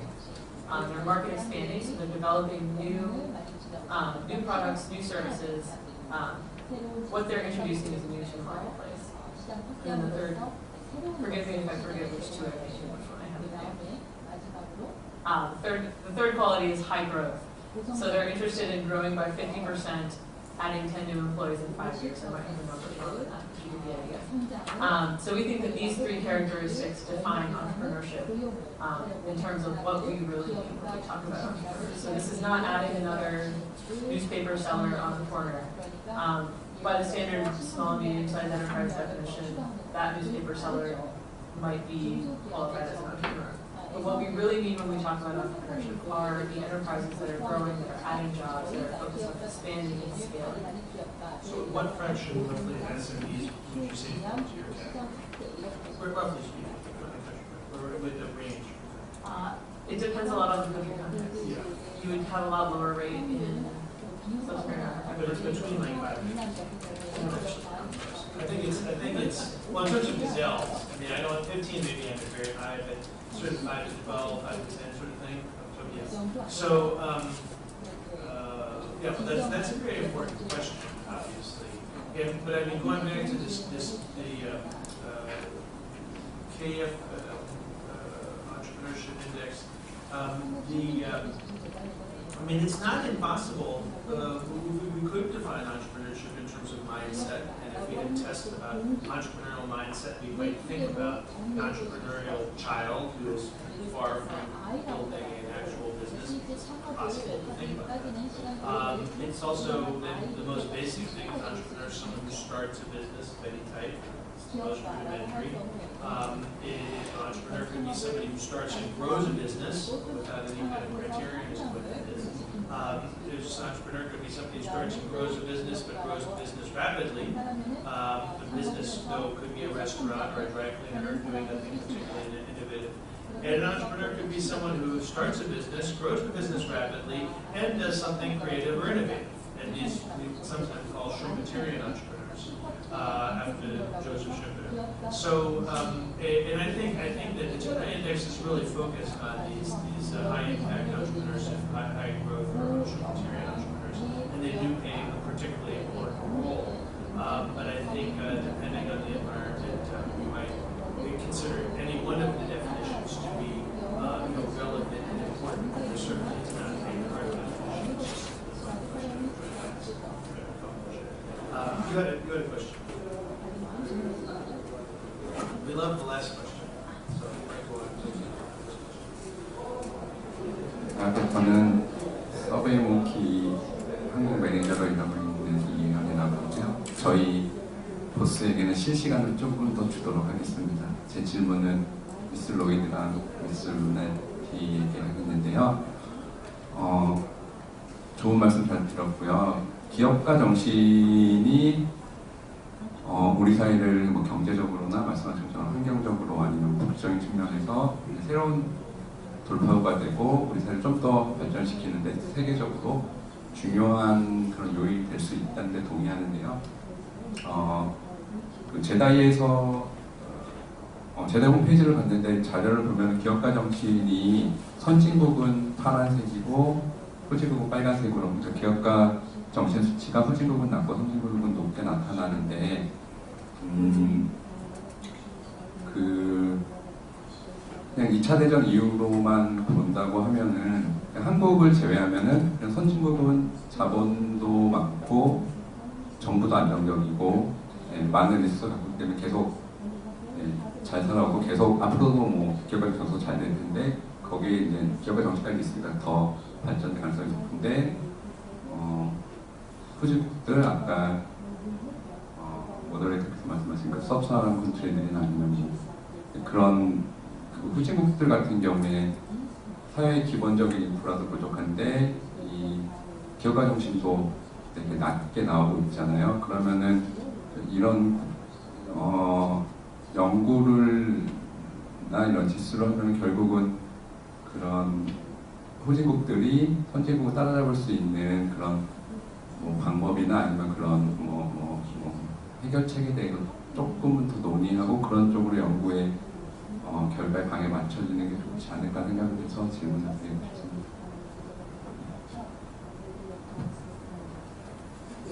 Yeah, that's a great question. I like the way you broke it down because it aligns very nicely with how we think about the data, divided into individual and institutional characteristics. So the way you describe high-income countries are countries with very stable institutions, very well-developed institutions. So we see that these countries have very high institutional scores and tend to have much lower individual scores. Whereas the pattern is reversed in Sub-Saharan Africa. So you have a country, or you have many countries full of entrepreneurs that are eager to start businesses, but you lack the institutional conditions that would allow those entrepreneurs to grow and to flourish. So if you were to ask me as a policymaker which problem I would prefer to have, I would actually much prefer to have the institutional problem, because it's much, in my opinion, it's much easier to create stable institutions than it is to create an entrepreneurial mindset among the population. That answers your question. Can I ask some questions? From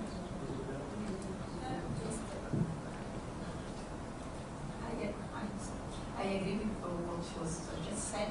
I'm maybe a little bit more less optimistic on how easy it is to make institutions stable compared to the difficulties of developing an entrepreneurial culture in the country. I think both these objectives are quite complex, and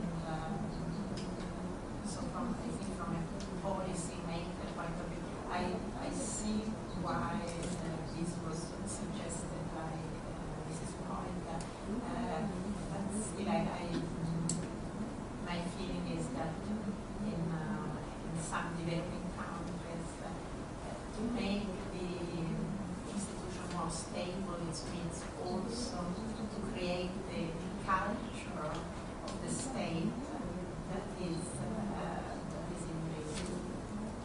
different from what currently exists. And in that sense, this will be a challenge as important as creating a culture in some of the developing countries where this does not exist. Great. I think we all agree, though, that your question is a very important one. Of course, my own view is that what we learn, the questions that are facing South Korea or Singapore in particular, because there are two countries that have been very successful, but are now very focused on entrepreneurship. And also very different economies, different kind of histories of how wealth has been created. Those sets of questions around entrepreneurship have almost nothing to do with, let's say, South Sudan or even Kenya or Ghana. It's just totally different questions. In both cases, we can say entrepreneurship is very important, but aside from that, it's like saying exercise is important, if you have two totally different people. I mean, it just depends what the circumstances are. So that's why research is interesting, because we really need to then contextualize our research and have a much better understanding of what the answer to your question is. So thank you for that question. Yeah. If I can just add a comment on what you said, I fully agree. This is why knowing that context can be so different, that you should address the problem of supporting international in very different ways across countries. There are some factors, such as the one you mentioned, reputation, gender issues, that there you just find similarities, surprising similarities along the whole spectrum of countries from least developed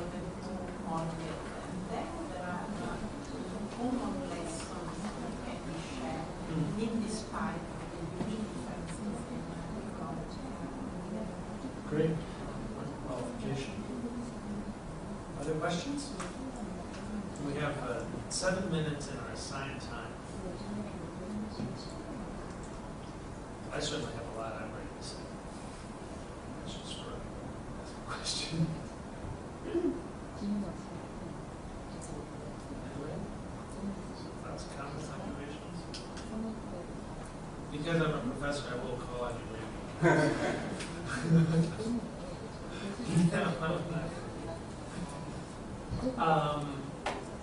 As we're closing, if we don't have any additional questions, I would like to ask Ms. Kim directly. I know that you were interested in getting feedback on the index, and I'm wondering, first of all, if there's anything specific you'd like to hear from us now that we're gathered here for a few more minutes, or else if there was anything in particular that you learned and took away from this session this afternoon that was of use to you. So, do you have any thoughts you'd like to share with us as we close?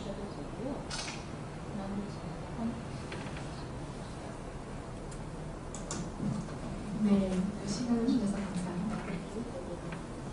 저희가 이제 지수 작업을 처음에 이제 준비를 하면서 많은 어려움이 있었습니다. 기존의 데이터들이 있는데 왜 또 어나더 원을 안 되느냐. 그런데 이제 저희가 이제 한국의 지수를 비교를 한 데 있어서 다른 지수, 몇 개의 지수들에서 나타나는 순이라든지 이제 결과들이 상이하게 나타난다는 거죠. 그리고 그런 상이한 내용들을 어떻게 저희가 분석할 수 있는 그 자료가 없는 거예요. 그런 부분에서 상당히 좀 아쉬웠고, 그런 부분에서 이제 저희가 그 계획이라든지 그 차이를 설명하기 위한 어떤 효율적인 수단을 좀 강구해보자라고 했고, 그런 걸 연구하다 보니까 또 다른 지표가 하나가 나오게 된 겁니다. 그거는 어차피 저희 연구 물음에 맞춰졌던 거고, 그리고 실질적으로 기존의 지표들이 이제 보다 그 기업가 정신의 어떤 성과, 결과로서의 그 창업에 대해 많이 강조를 하고 있는데, 상당히 좋은 그 시사점을 가지고 있는 것이 창업이긴 하지만, 실질적으로 기업가 정신의 결과로 반영되는 것은 이제 창업 외에도 여러 가지 R&D라든지 어떤 여러 가지 형태로 나올 수 있다고 생각을 해서, 그런 저희는 이제 다양한 성과와 그 기업가 정신이 그 결과로까지 가는 여정을 한번 찾아보는 것이 좋겠다라고 해서 이제 지수에 담았고, 그런데 이제 그런 것들이 실질적으로 지난번 이제 잼총회에 가서는 이제 모든 멤버들하고 지수에 대해서 논의를 한번 해봤습니다. 혹시 저희 자료를 보셨는지 모르겠지만 그 연구 모델에 대한, 사실 제일 중요한 게 연구 모델이거든요. 연구 모델에 대한 어떤 의견이 있으시면 좀 받아서 자문을 받고 싶고, 저희가 조사 방법론을 이제 실질적으로 온라인 서베이를 하고 있는데, 온라인 서베이는 잘 아시겠지만 상당히 한계가 있습니다. 그런 온라인 서베이의 한계를 좀 줄이기 위한 여러 가지 방법론을 고민을 하고 있는데, 그런 부분에 대해서 자문을 해주실 수 있으면 도움이 많이 될 것 같습니다.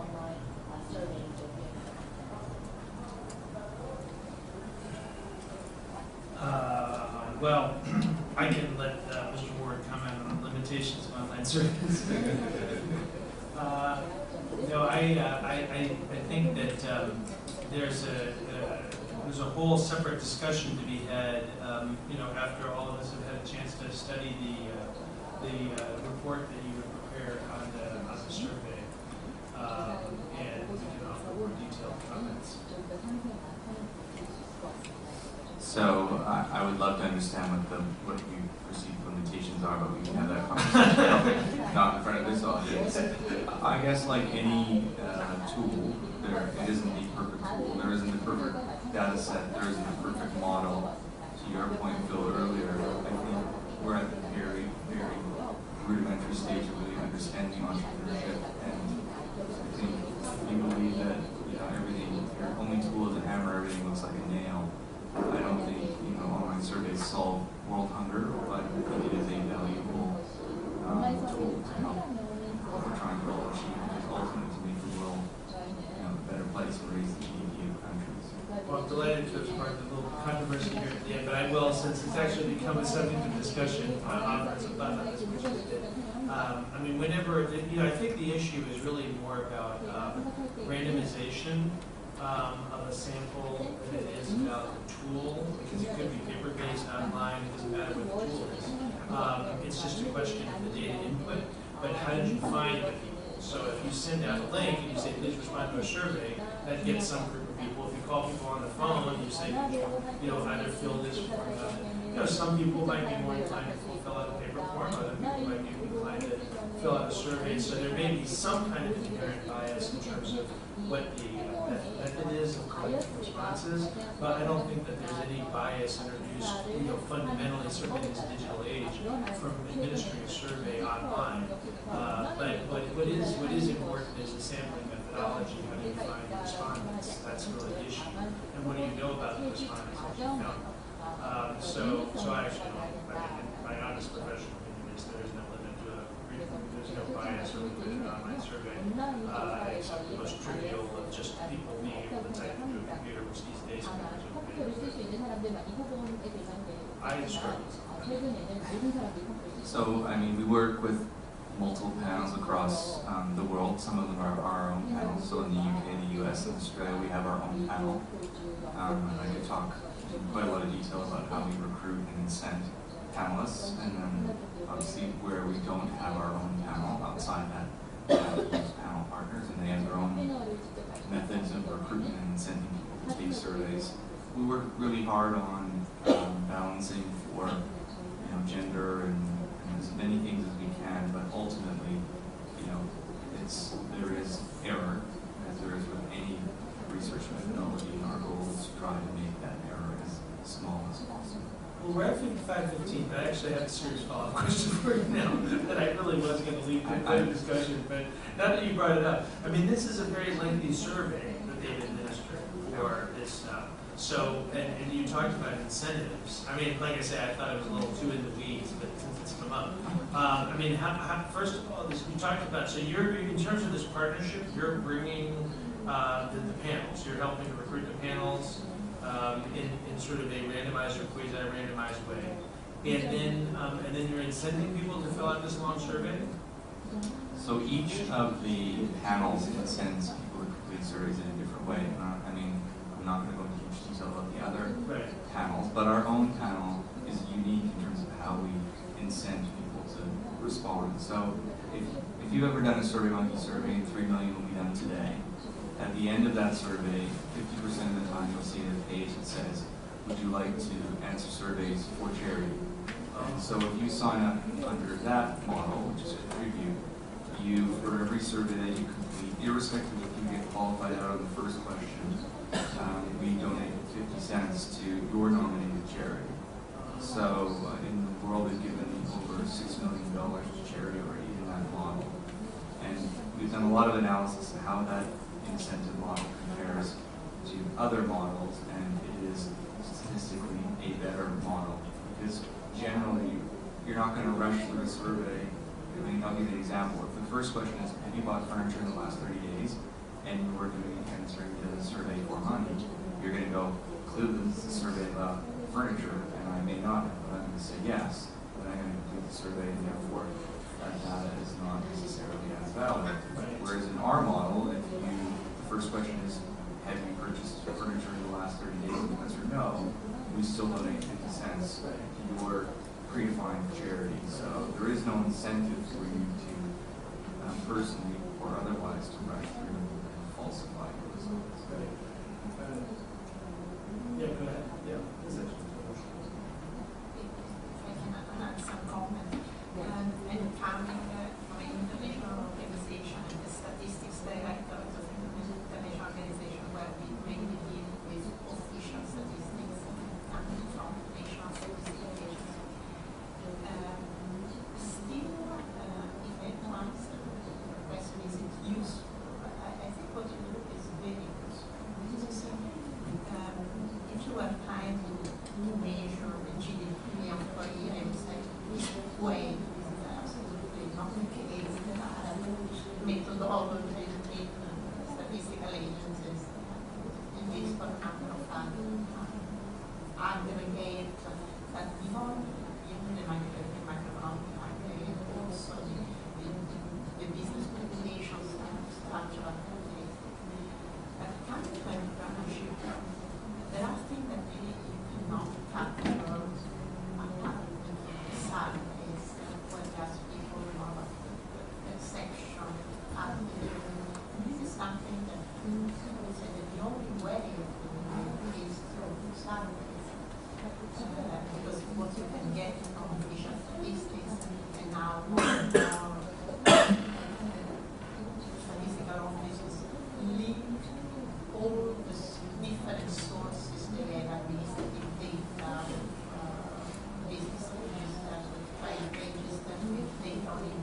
which is another information. But you would make have information on the intention to grow, ambition to growth, on the nuances that are extremely important, I understand, from your project, to get an understanding who are these intentions, what they want to achieve. So the using the side is extremely, I think it's the right choice. And then there are no reason of drastic methodologies.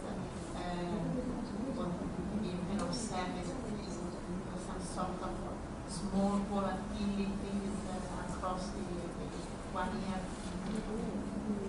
The other, which can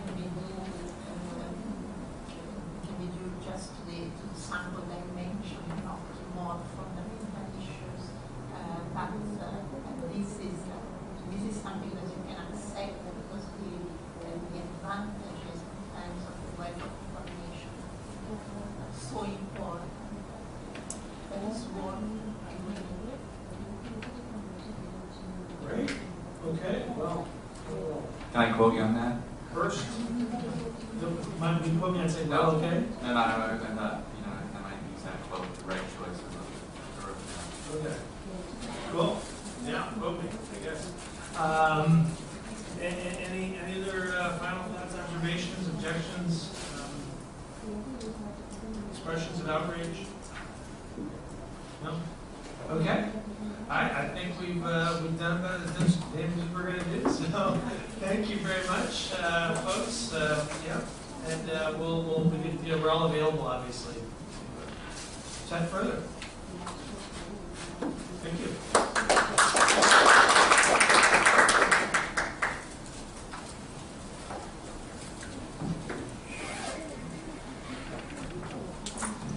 오늘 이것으로 저희 토론이랑 목표 준비된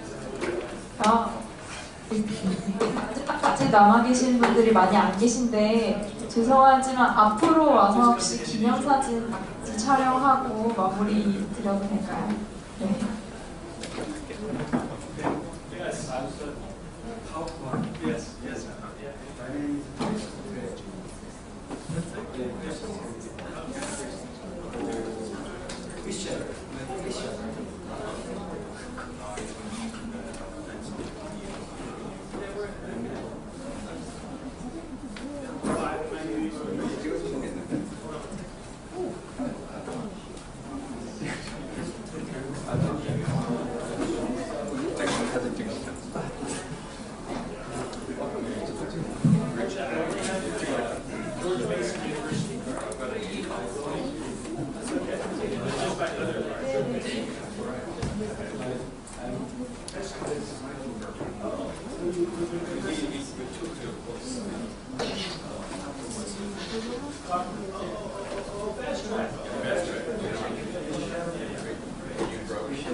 죄송한데 먼저 다섯 분만 먼저 좀 찍고 그 다음에 나머지 찍을게요. 네. 그러시죠.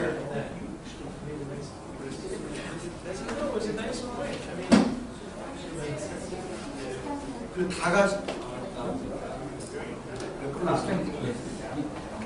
너무 할 줄 아시죠? 여자분이 가운데, 남자분이 양쪽.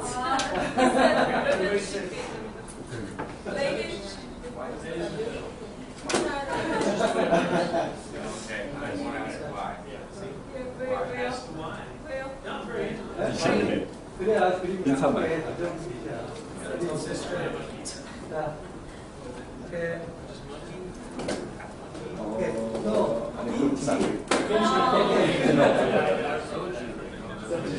오케이. 레디. 원, 투. 알겠습니다. 그렇게 할게요. 그렇게 하겠습니다. 네. 그렇게 할게요. 죄송한데 조금만 옆으로 한 칸씩만 보시겠어요? 알겠습니다. 네. 예, 알겠습니다. 오케이, 레디, 원, 투, 쓰리. 오케이, 땡큐. 자, 가시죠. 같이 가시죠. 빈플레이 좀 꺼주세요. 왜 뭐뭐라? 저희 빈좀 꺼주세요.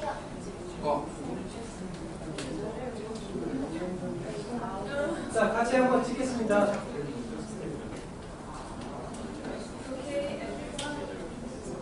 얘기해 주세요. 네. One more step. Yeah.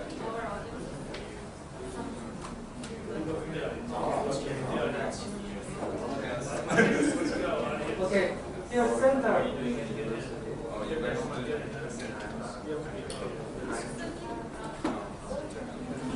자, 이쪽으로 가시죠. 이쪽으로 가시죠. I mean, of course. No, you're in the center. You can be in the center. 아니야, 반대로 가세요. 반대로. 네, 이쪽으로 가세요. 네. 자, 촬영자. 레디, 원, 투, 쓰리. 세이 김치. 오케이. 어머, 레디, 원, 투, 쓰리. 오케이, 땡큐. 끄네요. 땡큐. 계속 녹화 들어오는데. 다 된 거죠?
사회 목회 사업이 굉장히 관심이 있네요.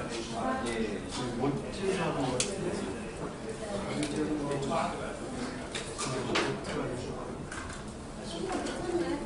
이 크게 이런 시장이 있는 줄도 몰랐어요. 아무튼 기억해 주세요. 혹시 뭐 이길 사람 뭐 연락 드릴 수 있으면 연락 드릴게요. That's a whole. It's fun, yeah.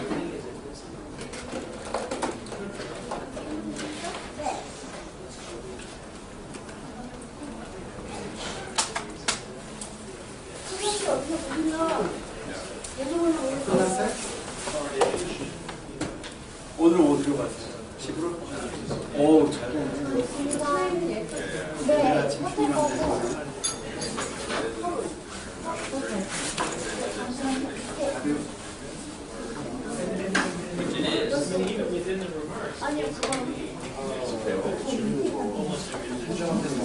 내가 좀 회의만 와서 못 받았어.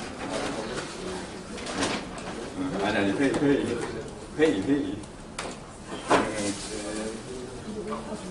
또 껐어.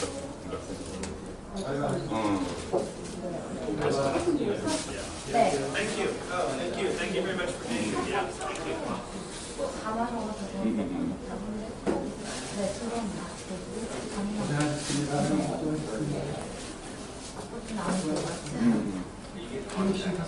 네. 아까 고마웠습니다. 아닙니다. 네, 조심해서 들어가세요. 이름 누구세요? 저 김자영입니다. 네, 고맙습니다. 네, 안녕하세요.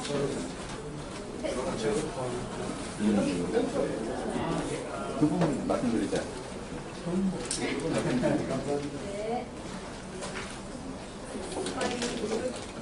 나는 얼마나 부족하냐.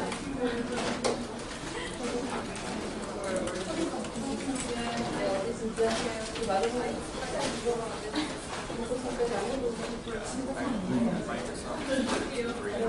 설탕 줄 거예요.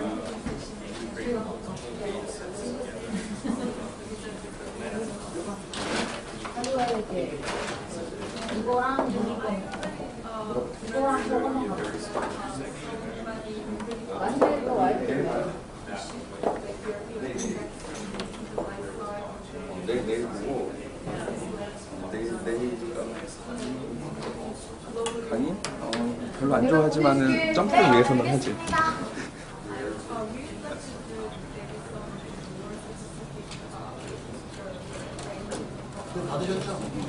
점프 얘기는 점프 얘기는 내가 사람들 뽑아가신 거예요? 네네. 우리 내일 보고 그쪽 그 뭐냐 그좀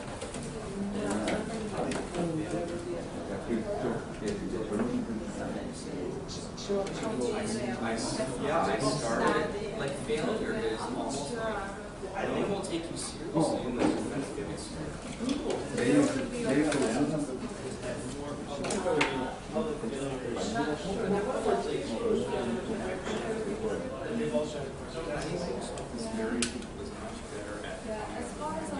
whether you want to talk about the or everything that first. 나 잘 몰라. 나 별로 안 친한 사람도 없고.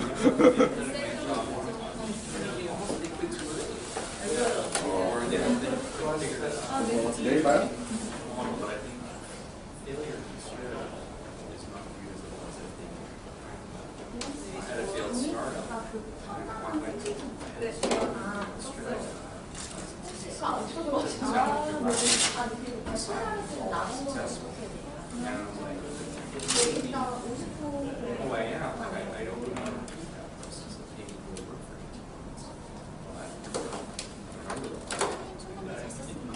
Right. Present kind of like an understanding of that's just the way it goes. Being a startup, very few people have the guts to go and do it. Right? That's why that interesting. I'm going to start my startup in 3 years, 5 years, 6 years. It's like I'm going to get fit. I am going to get fit at some point.